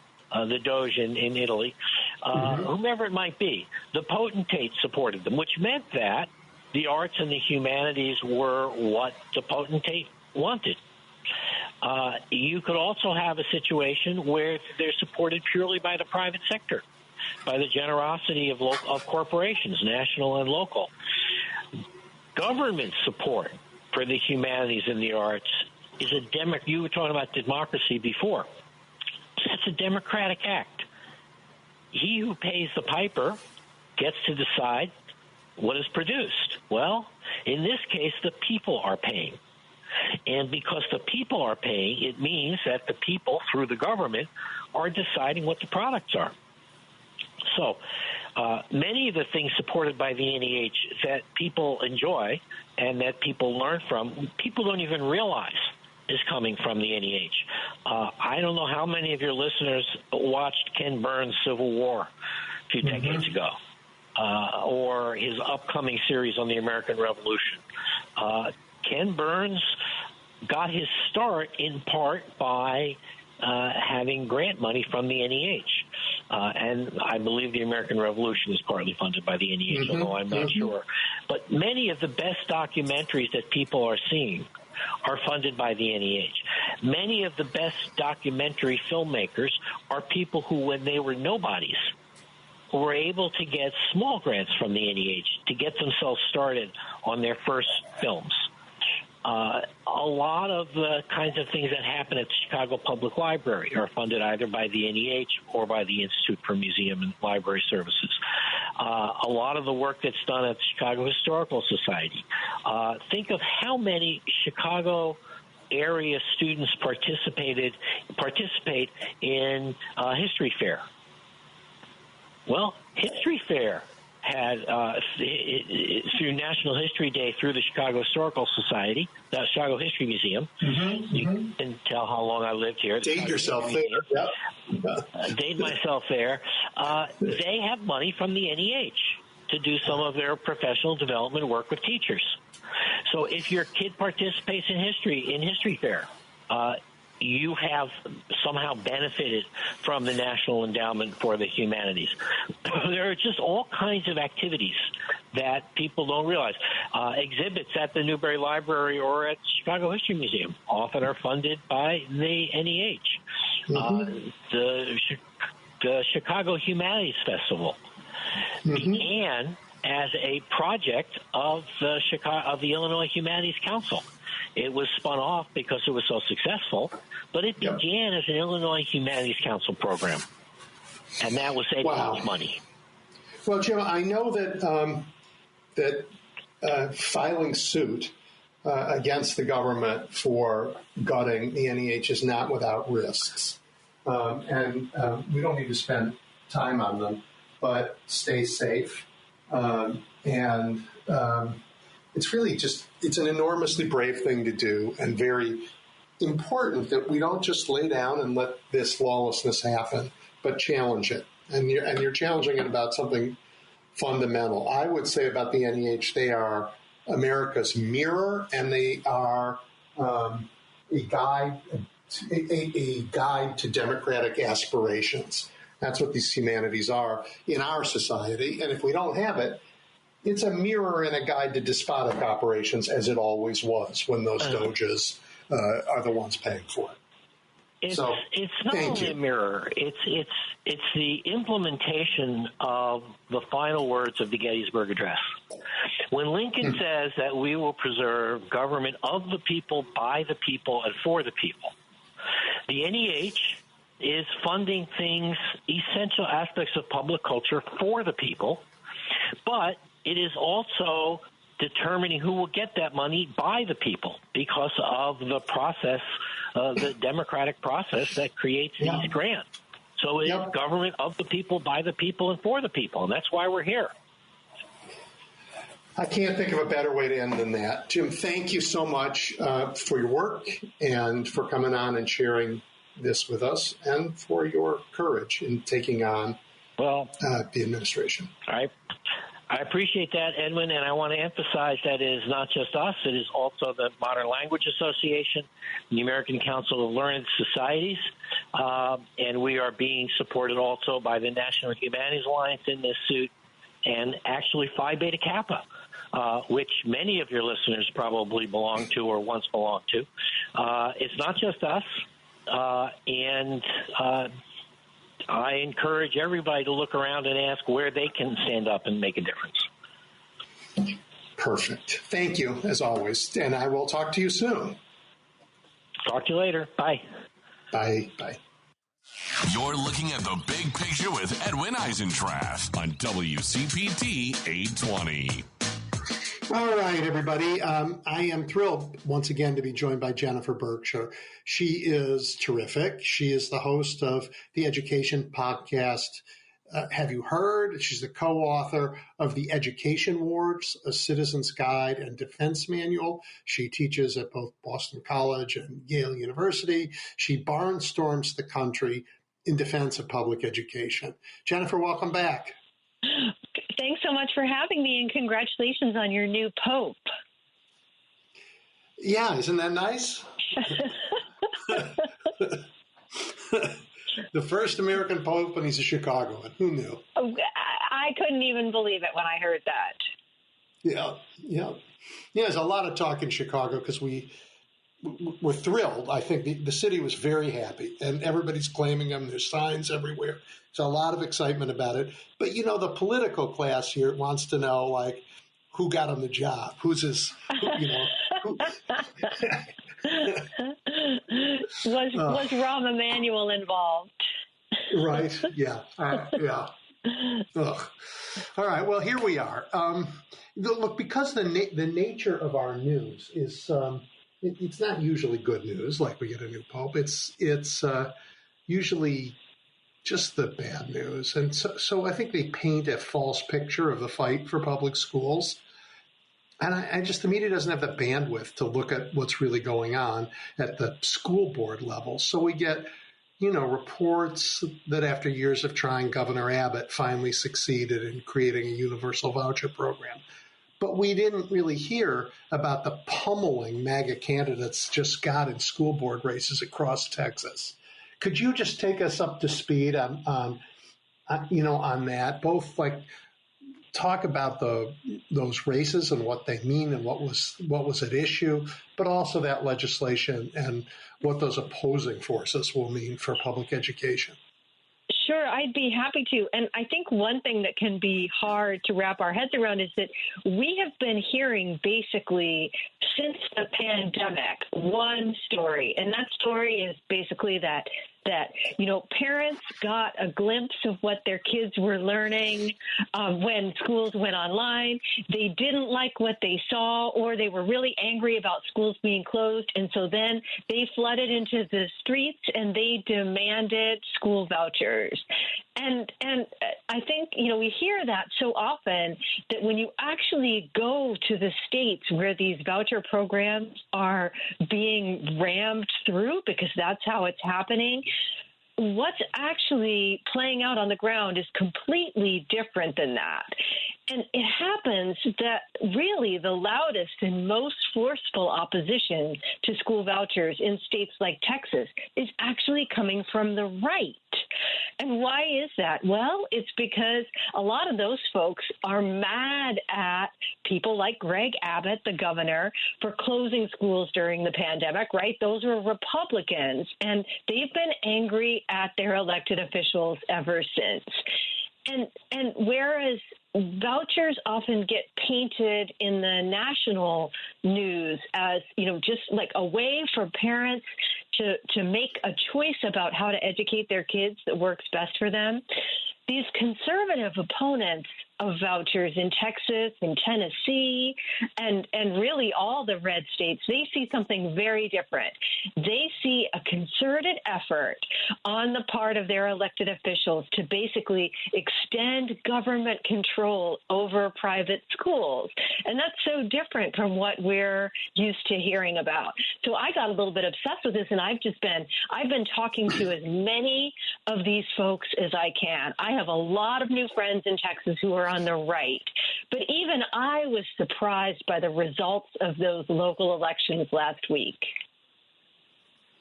Okay, well, it's a lot to unpack, and I'm stunned a little bit by what you told me. So they're thinking that the voucher program is government's attempt to control private schools as opposed to government's attempt to get rid of public schools. Say more about that.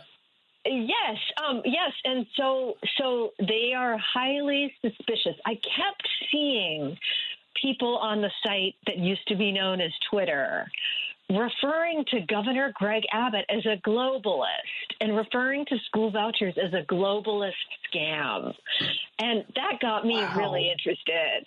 And so I just started reaching out to these folks and saying, what is it? What are you so worried about? And so what I discovered was that people are angry about vouchers for all sorts of reasons. For example, you've got your rural folks, and they're really worried that school privatization is going to mean the death knell for their local public school. We're familiar with that argument. But then you have other folks. You've got your MAGA Republicans who see this school vouchers is really like a big money push from the billionaire crowd. And it's hard to argue that they're wrong, because of the outsized role that particular billionaires played in getting this controversial bill passed in Texas. So, for example, Jeff Yass, who was the wealthiest man in Pennsylvania, hedge funder, big stake in TikTok, he flooded Texas with money. And when Governor Abbott held his big victory celebration last weekend to, mark the passage of vouchers, he had Jeff Yass come to the ceremony. And so you can imagine, if you're somebody who feels like your politicians have been bought, that is just a big smack in the face.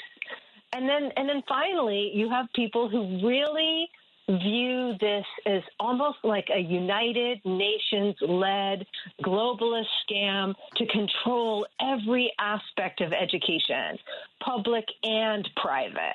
And so they look around and they're like, wow, the governor has basically done nothing but talk about this for the last 3 years. What is it? Why does he care about this so much? There must be something else going on. And so they start connecting the dots. Some people would say that not all of those dots make sense, but they, like every link they would click on would take them to another nefarious web of connections. Okay, that last one is the hardest for me to get my head around, as it always is, whatever the weird conspiracy theory is. But you know what? The enemy of my enemy, as they say. So that's so interesting. I mean, I would have thought, what about the folks who are happy that there will be state funding for religious instruction? What was so interesting in Texas was that how few of those voices you actually heard. And that the debate in Texas was really dominated by people who are getting paid to basically make the case for vouchers. They work for these organizations like the American Federation for Children or the Texas Public Policy Foundation, and then their job is to, day after day, to trot out the polls, right, to show you that actually this is an issue that ordinary Texans love. But, I talk to all kinds of conservative religious folks who see this as government overreach. They really worry that this is the start of an effort by the government to insert itself into what gets taught. And so some of the strongest opposition came from religious homeschoolers who you might think would be very keen on getting what one critic called government cheese. But they, one time I was interviewing a homeschooler. She's one of the most prominent advocates for homeschooling in Texas. And I asked her, how many kids are homeschooled in Texas? And she said, I have no idea. And that's the way we like it. And so when you look, everyone would tell me what we worry about are the strings that are going to be attached to this money. And so to me, that is a very interesting story that was almost completely missed by the mainstream media. It's new to me. And I think it's got there are real political implications. We are not done hearing about this. Well, so weirdly, I kind of respect that. I'm worried about the strings stuff. I really do. But I hope you have found the canary in the coal mine here, that nobody's seen this. The people who are paid to advocate for universal vouchers are the same people that show up in every state where this is happening. But you're saying that for the first time in Texas, people are like, yeah, take your money. We're not interested in what you have to say. There's a different way to find out what's true. That's interesting. Yes, and we saw that play out in local elections last week, and that's what was so fascinating. Yeah. So it's hard to overstate how central key parts of Trump's coalition think Texas is. And so, my husband often listens to Steve Bannon's podcast for our family, and he'll let me know when Bannon is talking about something that might be interesting for my work. And so they are always talking about Tarrant County. That's the county around Fort Worth. It's an enormous county, and they're proud to claim that it's the largest red county in America. And earlier this spring, the head of the Republican Party there brought all of these high-profile guys down to kind of whip up enthusiasm for local elections. So he brought down Steve Bannon, Jack Posobiec, who you remember from Pizzagate. And then what happens? People go to the polls. The local Republican Party in the county had endorsed 11 candidates. All 11 lost. This really tells you something about the lack of enthusiasm right now. This is the fallout from vouchers, but I think it's indicative of the queasiness that even Trump's own supporters are feeling right now. And, we have to remember that Trump himself played a really outsized role in getting vouchers passed in Texas. At the 11th hour, it looked like a bipartisan coalition at the State House had enough support to basically force the question to a statewide vote, right? Let the people decide, because that's something that, whether you think there's a UN conspiracy, you're a staunch supporter of rural schools, you're a Democrat who believes in public education, everyone could get behind that. And then Governor Abbott brings out the big guns, and the biggest one of all, he gets Trump on the phone. And Trump says, do this thing, vote for it. And if you vote for it, I'll endorse you. And they just all fell in line. And so if you are a Republican who's worked up about this issue, like really no other issue, that's what people kept telling me, and then the president who you supported basically just says fall in line, like, you're not very happy about that. Yeah, I don't know how to extrapolate that. We've seen in other states people cast enormously unpopular votes, and it doesn't hurt them. So we'll see what happens. But it's still very interesting, really interesting. And I think maybe it's a sign that people don't want any authority anymore. They don't trust any of it. Not that they would trust it if it came from the other side. But if anybody in government says something, they're going to say, like, yeah, leave me alone. I don't trust you anymore. And that I worry about that lack of trust as much as I worry about anything else. Our society needs a little bit of trust. But, wow, that's so interesting. And they all lost. All lost. And it was not just in Tarrant County. We saw similar things happen all over the state, including, really MAGA-centric parts of the state. And what really interested me is that in making the case for school vouchers, the governor has really leaned into culture war issues and, like the most extreme versions. So even a couple weeks ago, he's back to talking about furries and litter boxes. And parents need vouchers because their kids are going to school and using litter boxes. And so it's telling to me that the candidates running at the local level on these themes all got wiped out, right? Nobody wants to hear about it anymore. They are sick to death of this stuff. And that crosses party lines. And I think that's really encouraging. I saw that in elections here a couple of years ago. People, not here in Chicago, but in areas around Chicago, where they have had lots of years of voting for school board candidates. People just want the politics out of their schools. They just want to make sure the kids get taught and the teachers are good. And they don't want this culture war hanging over all of it, making their lives miserable.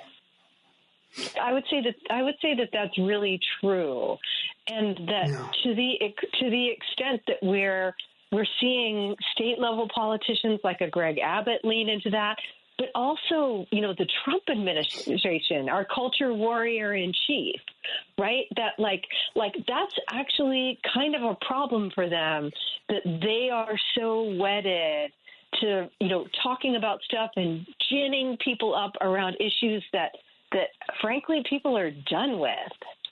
Yeah.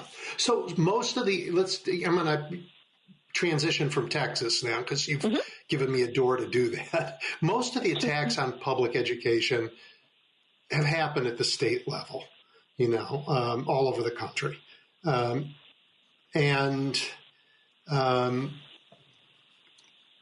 This is sort of our first conversation you and I've had since Donald Trump returned to the White House, and there are threats to public education coming now from Washington as well. So how do you think about, what Donald Trump wants to do with the Department of Education? What does that mean for public education? And what does, his culture war or habit mean for public education?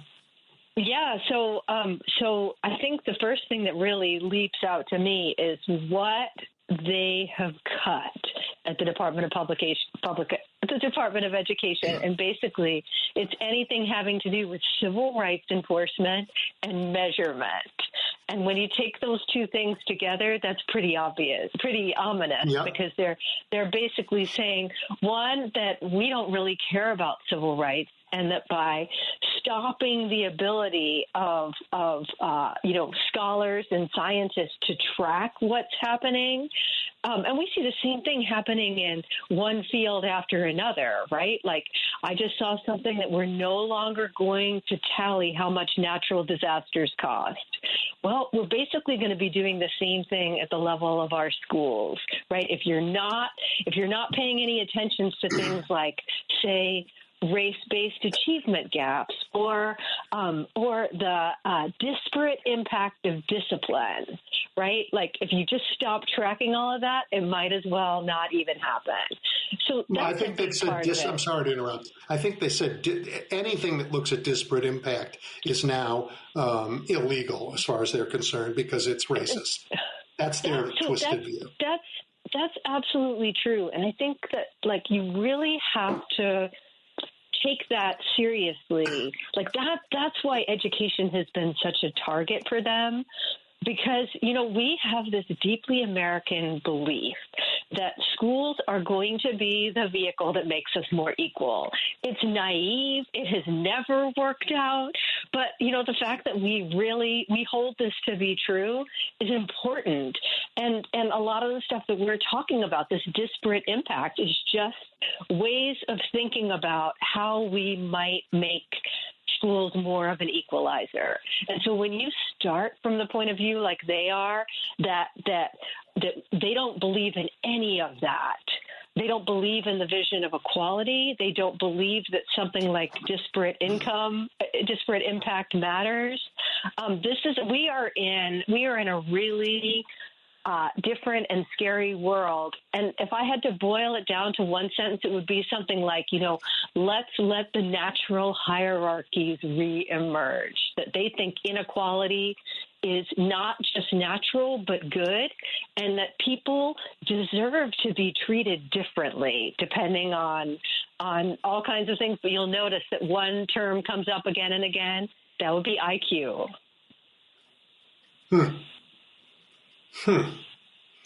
That's interesting. I don't know how. I hear you talk about this, and you talk about it calmly. I don't hear outrage in your voice. I don't know how you do that. I don't know how you can maintain your equanimity in the world that you inhabit and work in. Well, it's actually pretty simple. I never lose sight of the fact that this stuff is actually really unpopular. If you look at the list of policy areas that Trump is really busy in, anything having to do with the Department of Education is the least popular. Or take something like immigration, right? There are still a disturbingly large number of people who are okay with what's happening with respect to immigration, except when it's happening in and around schools. And then suddenly it plummets to, in the less than 15% of people think that's okay. Yeah. So I think about how unpopular this stuff is, and I view that as an opportunity, because the national stuff can feel so abstract and far away. But this stuff is going to show up at your school, and that's where I think the kind of organizing and education and resistance is going to be so important. So that's how I stay perky. Well, it's so important because the news that most people see doesn't cover what you see at sites, in school board elections, talking to parents, talking to teachers. This is not what gets reported. So to see and we're starting to see it in other realms of American life, this resistance, this revulsion, this determination not to have this heavy hand tell us how to live. I think that's so important. And you mentioned that I've been barnstorming the country, and my most recent trip was to Sarasota.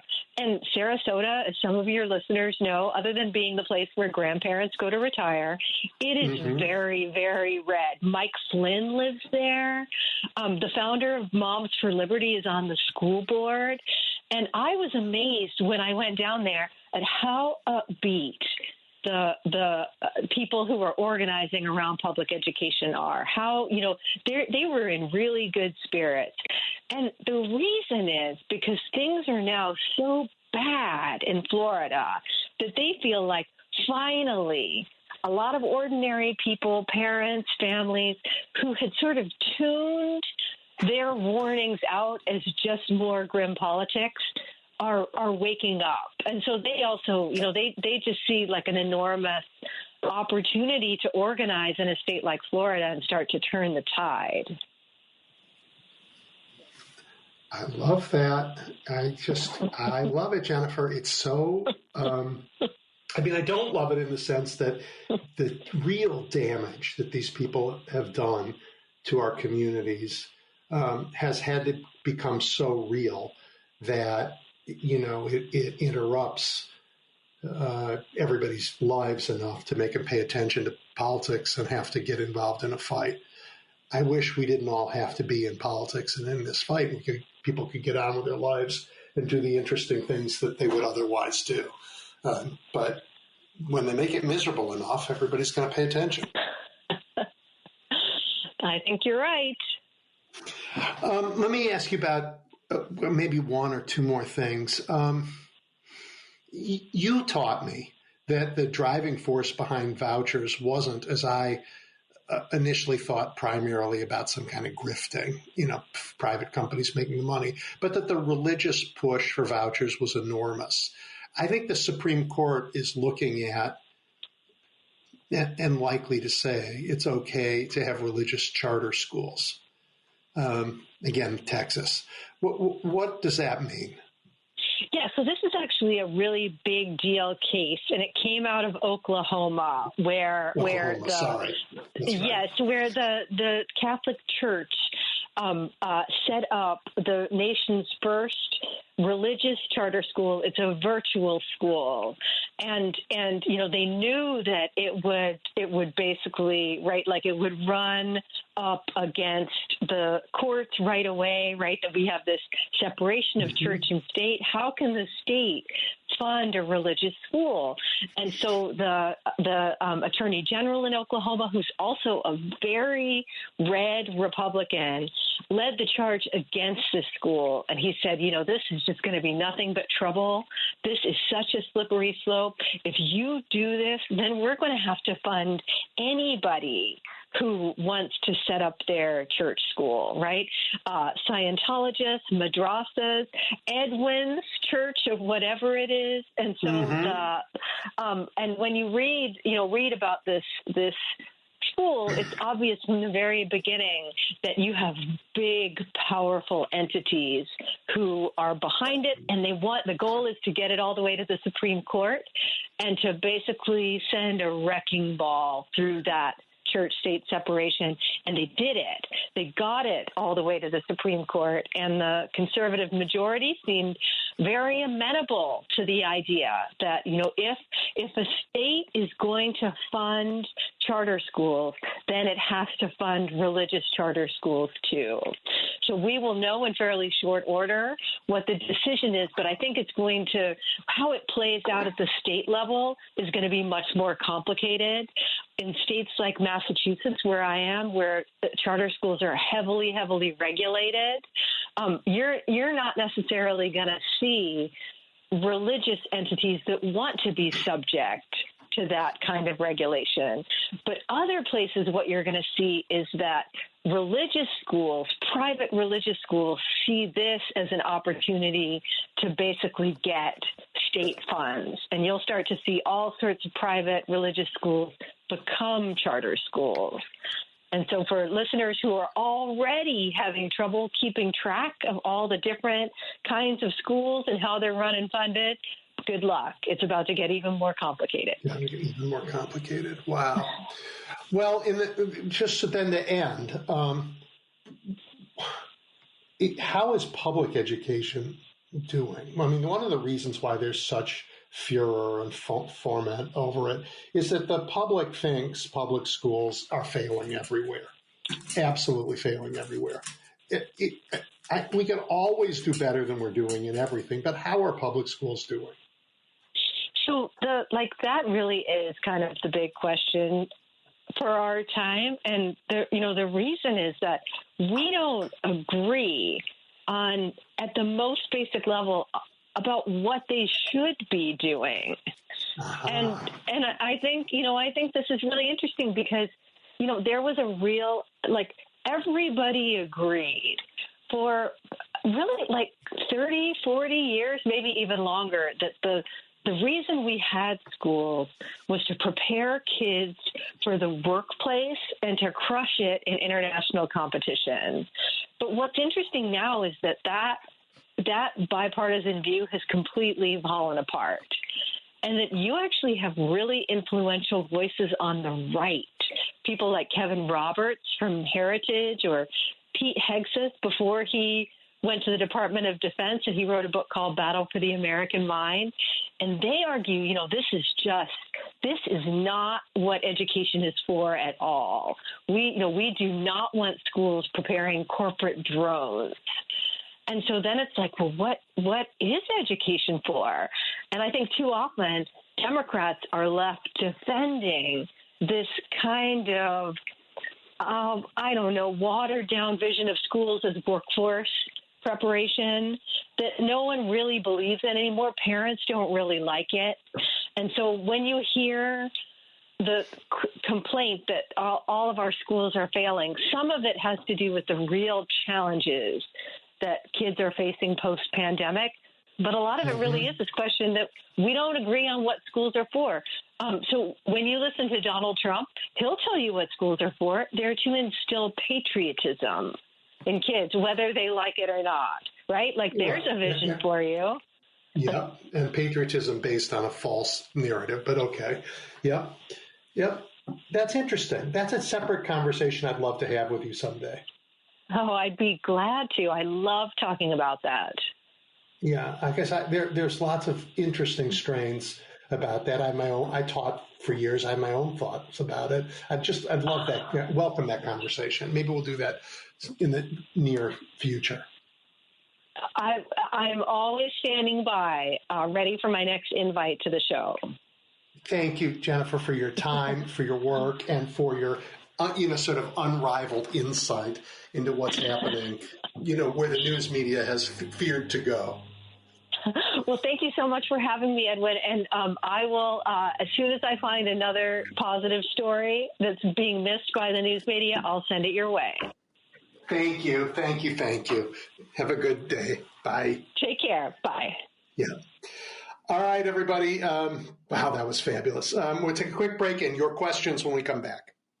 Edwin Eisendrath is taking your calls now at 773-763-9278. The Big Picture is on now. WCPT 820. All right, Jim, kick us off. Hi, Edwin. First of all, a tip of the hat. I haven't worn one in 60 years, but lending your coat to a fellow traveler was a marvelous thing I heard last week. And it just reminds me of this work requirement that the Republicans have been talking about since I was a kid. And now to get food stamps to $6 a day, they want to put in a work requirement for that. And then if you want to get Medicaid, if you're disabled on death's door, we got to get a work requirement for you. The problem is with that is private enterprise going to supply? Are they going to hire people that are not ambulatory or sick or whatever the case may be? I mean, it's such a ridiculous notion, but they're kicking it around there. And your last guest, what she's describing is, and honestly, God, this is like out of the dark ages of the 10th century feudalism to me. It's top to bottom. Trump is making billions. He's making billions. In the meantime, he's putting work requirements on people for $6 a day for food stamps. And right. I mean, and shifting the whole country's tax burden onto them with his tariffs. Exactly.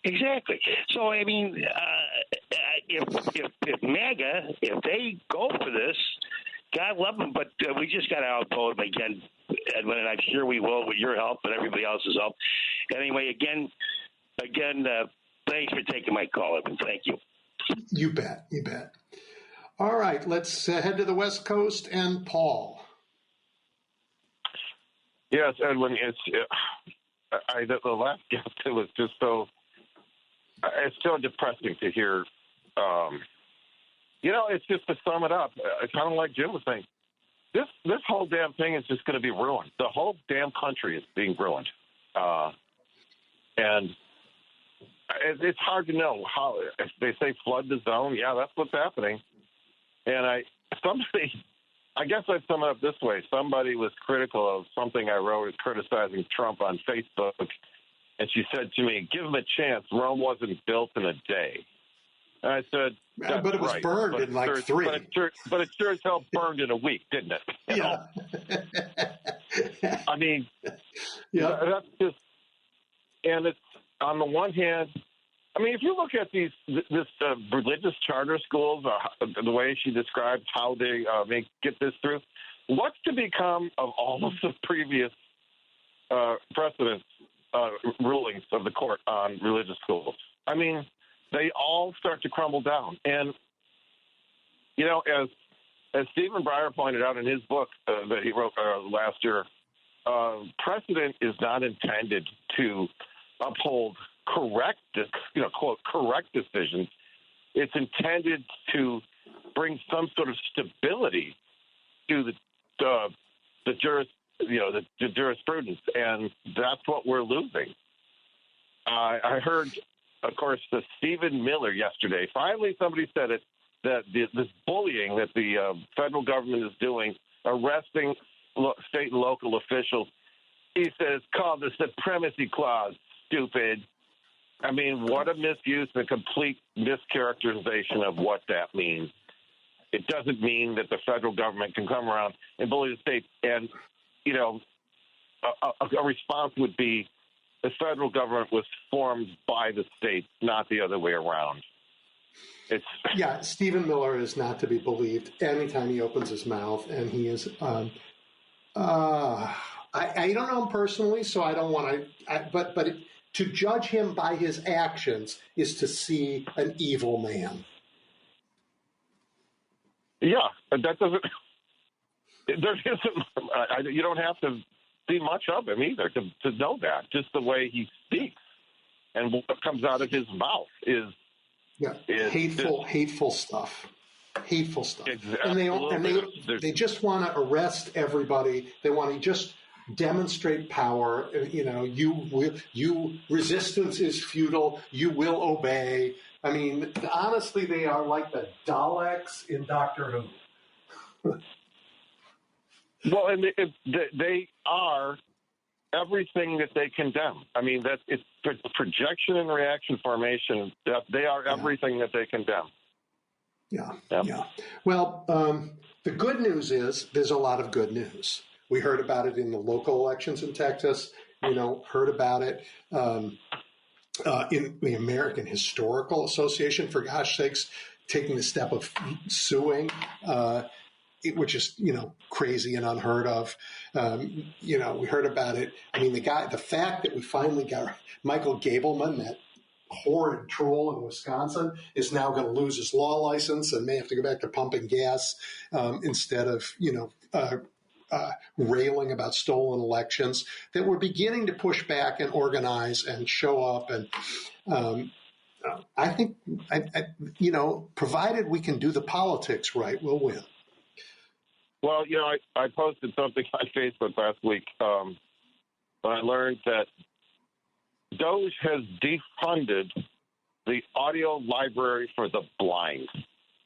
Oh. And I wrote, what kind of alien monsters do that? And I wrote a very satirical piece, much in the spirit of Jonathan Swift's modest proposal about what, basically what worthless people blind people are, so why should they get an audio library? And matter of fact, while they're at it, they cut Meals on Wheels. And, good thing Mom died last year because she'd be starving this year.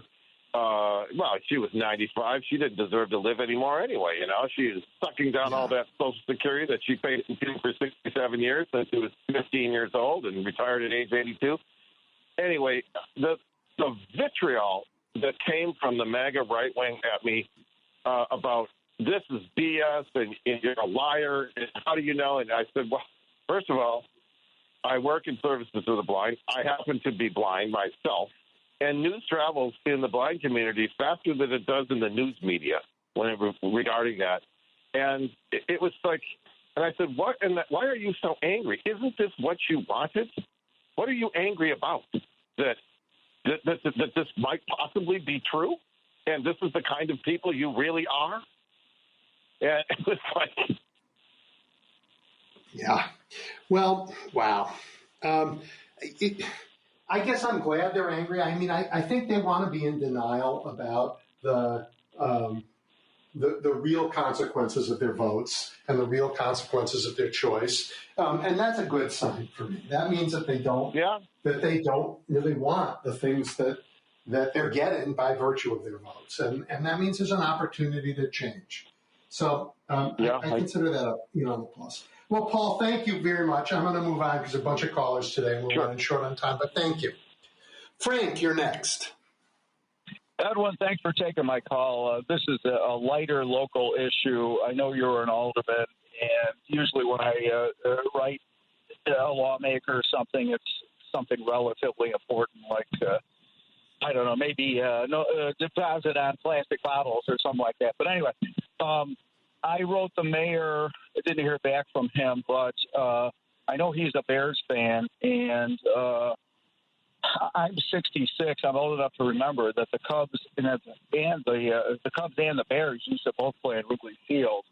The White Sox are doing so terribly right now, and the Bears have money. I know the White Sox have got to have some money.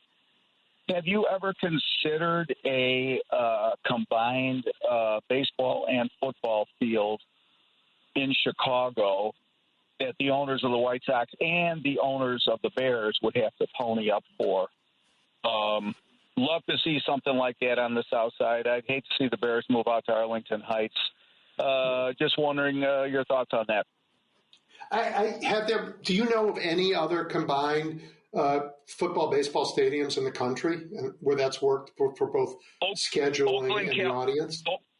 Oakland, California. Oakland? Now, I don't know. Oakland doesn't have a baseball team or a football team anymore. Yeah, right. Oakland doesn't have a baseball football team anymore. But they had, past tense, they did have a combined baseball and football stadium. Obviously, the Bears and the Cubs shared Wrigley Field. I know that Wrigley Field was probably a little bit cramped because one of the end zones was right at the it was pinched. I remember that. It was pinched at that, that 10-foot brick wall or whatever it was. Yeah, dangerous actually for the players. I think it was dangerous. Yeah, I mean, you're running 30 miles an hour. You can't stop on a dime. Right. But I would think with the current technology, they would be able to build something like that, number one. And number two, I'd love to see a dome on the top of it. Just wonder if you had any thoughts on this or just wanted to throw it out there for you. Yeah, no, it's interesting. I mean, I don't have any good thoughts on it. I'd like to see I'd like to see examples of it where it's worked. I do think it's important. It'd be nice to keep the Bears in Chicago, and there are a whole lot of things that I think about our city and the way it's governed that at some point I might talk about, but that's really not what I use this show for. But it would be great to keep the Bears, and it would be great to invest more in the, on the South Side where either people are hungry for the investment and the city needs it. So listen, thank you. I really appreciate the call, and it's an interesting idea. Thank you, Evan. Have a good day. You bet. Let's see. Roosevelt, you're next. Double E. Thank you for taking my call, my friend. You bet. Great. All right, so I want to talk about these tariffs. First of all, I want your take on that garbage, that press conference that Trump had in the White House when it comes down to the British so-called deal that he made. I think it was a big farce. I think it was ridiculous. They just blew it right out of the water. And what do you think about Lutnick? What is his name? Lutnick? Did you hear what he said? He said he started at 10% and he ended up at 10%. He says, we couldn't do it in 3 years. He goes, he did it in days. And I also want to talk about what you mentioned, the $3 billion that this guy has made. And to go with the tariffs, this thing with China, he chickened out again. He went from, 145 to 80 now? So who's holding the cards at Double E? Who's holding the cards, to quote the President of the United States? China or the United States? So what do you think about British thing? Yeah, I agree with you entirely, and I would say the people who aren't holding the cards right now are the American people who are being treated so terribly. But I think we're going to have the last laugh. We're going to suffer a lot. It's going to bring us together a lot. And out of that suffering, we are going to take back the cards and deal a hand these people don't want to see. Yeah. This thing with the tariffs, his motive, nobody knows what he's doing, why he's doing this, or what his goal is. Other than evaluating the dollar, that's the only thing I could see. Other than that, I don't know what is his. If he causes idea. other people pain, he has a chance to say, "Do something for me, and I'll make the pain go away." This is, just keep that mobster in mind, and it'll be easier to understand. But it is disgusting for sure.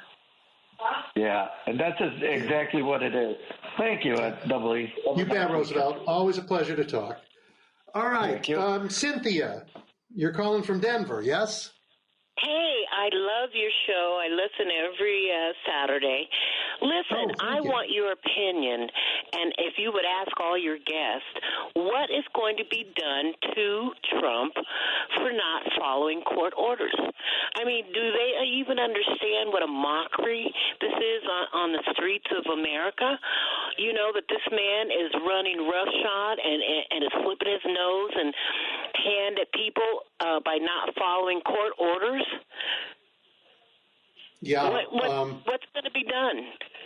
Well, as long as the Republicans are in charge of Congress, the answer to that is nothing, right? The answer is nothing as long as the Republicans are in charge, because he can break any law he wants. His own Justice Department isn't interested in holding him to account, not a chance. They would never investigate him. They don't believe in that. They don't believe in enforcing the law. They think they're there to punish his enemies. And the Republicans in Congress could do something about it. They have a lot of power. But as long as the Republicans just bow down and turn a blind eye to his corruption and his serial violations of the law, nothing will happen. And it will be up to us to make sure that Republicans do not stay in charge of Congress. And then something will happen. I agree. I think the Democrats should run with that one motto for the elections, to hold him accountable for not following court orders. Even for stealing us blind. Americans don't like the corrupt, and for stealing everything in sight. Americans don't like the corruption. I don't think Americans think, hanging gold all over the Oval Office is really in our character. It's just really not sad. us. It's so sad. Yeah. All right, Cynthia, but thank you for your call. We have to win, but I see all kinds of evidence that we will. I do too. Thank you. Keep the faith. Yep. Thank you. All right, Max, how are things in North Carolina? Oh, hi. Thank you for taking my call. But what you were talking about, like Trump and terrorists and all that stuff, what I've read is that the reason that they want to, because they want to extend that tax cut that he did before, and it costs us $4 trillion. So instead of having the rich pay for it, he's going to have the poor people, the regular Americans, the 97% pay for it with the tariffs. And you're going to get tariffs at these little places, the Family Dollars and everything else, and all that money is going to add up to cover $4 more trillion of that. I think it's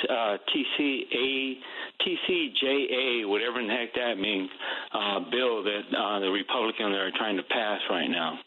But what I wanted to really talk about, when I was young, the dean at our school, he came in our class and he said, he goes, what does the education mean? And everybody said, money and more money and all this other stuff. And he said what it really means is that you're going to be a good citizen. The better education you have, the better citizen you will be. And but the thing is that today, I've been training people most of my life. I go around. I actually, somebody may want me to help them open up their company and stuff. I've done that to at least 5 companies, big companies. Okay, And over the years, I noticed that the people that the machines that I'm setting up and the people that I'm training are less and less educated. And the reason for that is because we do not need in manufacturing that many people, so we dumb down our society and we blame it on them. We blame it on them why they don't have this and why they don't have that. Okay, but that right there, with our city, what is it called again? Commerce, City of Commerce. What that actually does is that you're dumbing down our children, but you're also dumbing down our country. Most people, if we went to war today, most people would not want to serve in the military, would not want to fight in the military because they see what's going on. They see what's happening to them today. There's no patriotism anymore. And the reason why is because they know it's you and it's them. And you are the people that we use for whatever we want. Cannon fodder is what Napoleon called the French people. Cannon fodder. Just send them out. And basically that's what our children would be if our government wanted to start a war with whoever. And the thing is, we wouldn't have enough people to fight a war against someone. So our government would have to use nuclear weapons. If they wanted to go to war with Iran, they would need to use nuclear weapons because Iran has missiles that could take out the whole Middle East and any ships in the United States that would attack it. So the only way that it could win a war would be nuclear weapons. So people have to start standing up and start looking at what's really going on around your community and why your children, and I'm not talking about just the poor people, I'm talking about the middle and upper middle class, why your children are not being able to learn, why your children are using drugs and dying. And this has to do with our government. Our government does studies 20 years, 30 years in advance on the direction that we're going to go and the people are going to go. Okay, they have organizations that, and not the ones you hear about, because these organizations you will not hear about them. They do studies, they give them to some people in the government, and they talk about what we're going to need to do to take these people in this direction and keep control of the people that we have here. Okay, not for our benefit, for their benefit, not for our government benefit, not for the people in Congress or the Senate, but the people who basically make the rules, the 1/10 of 1%.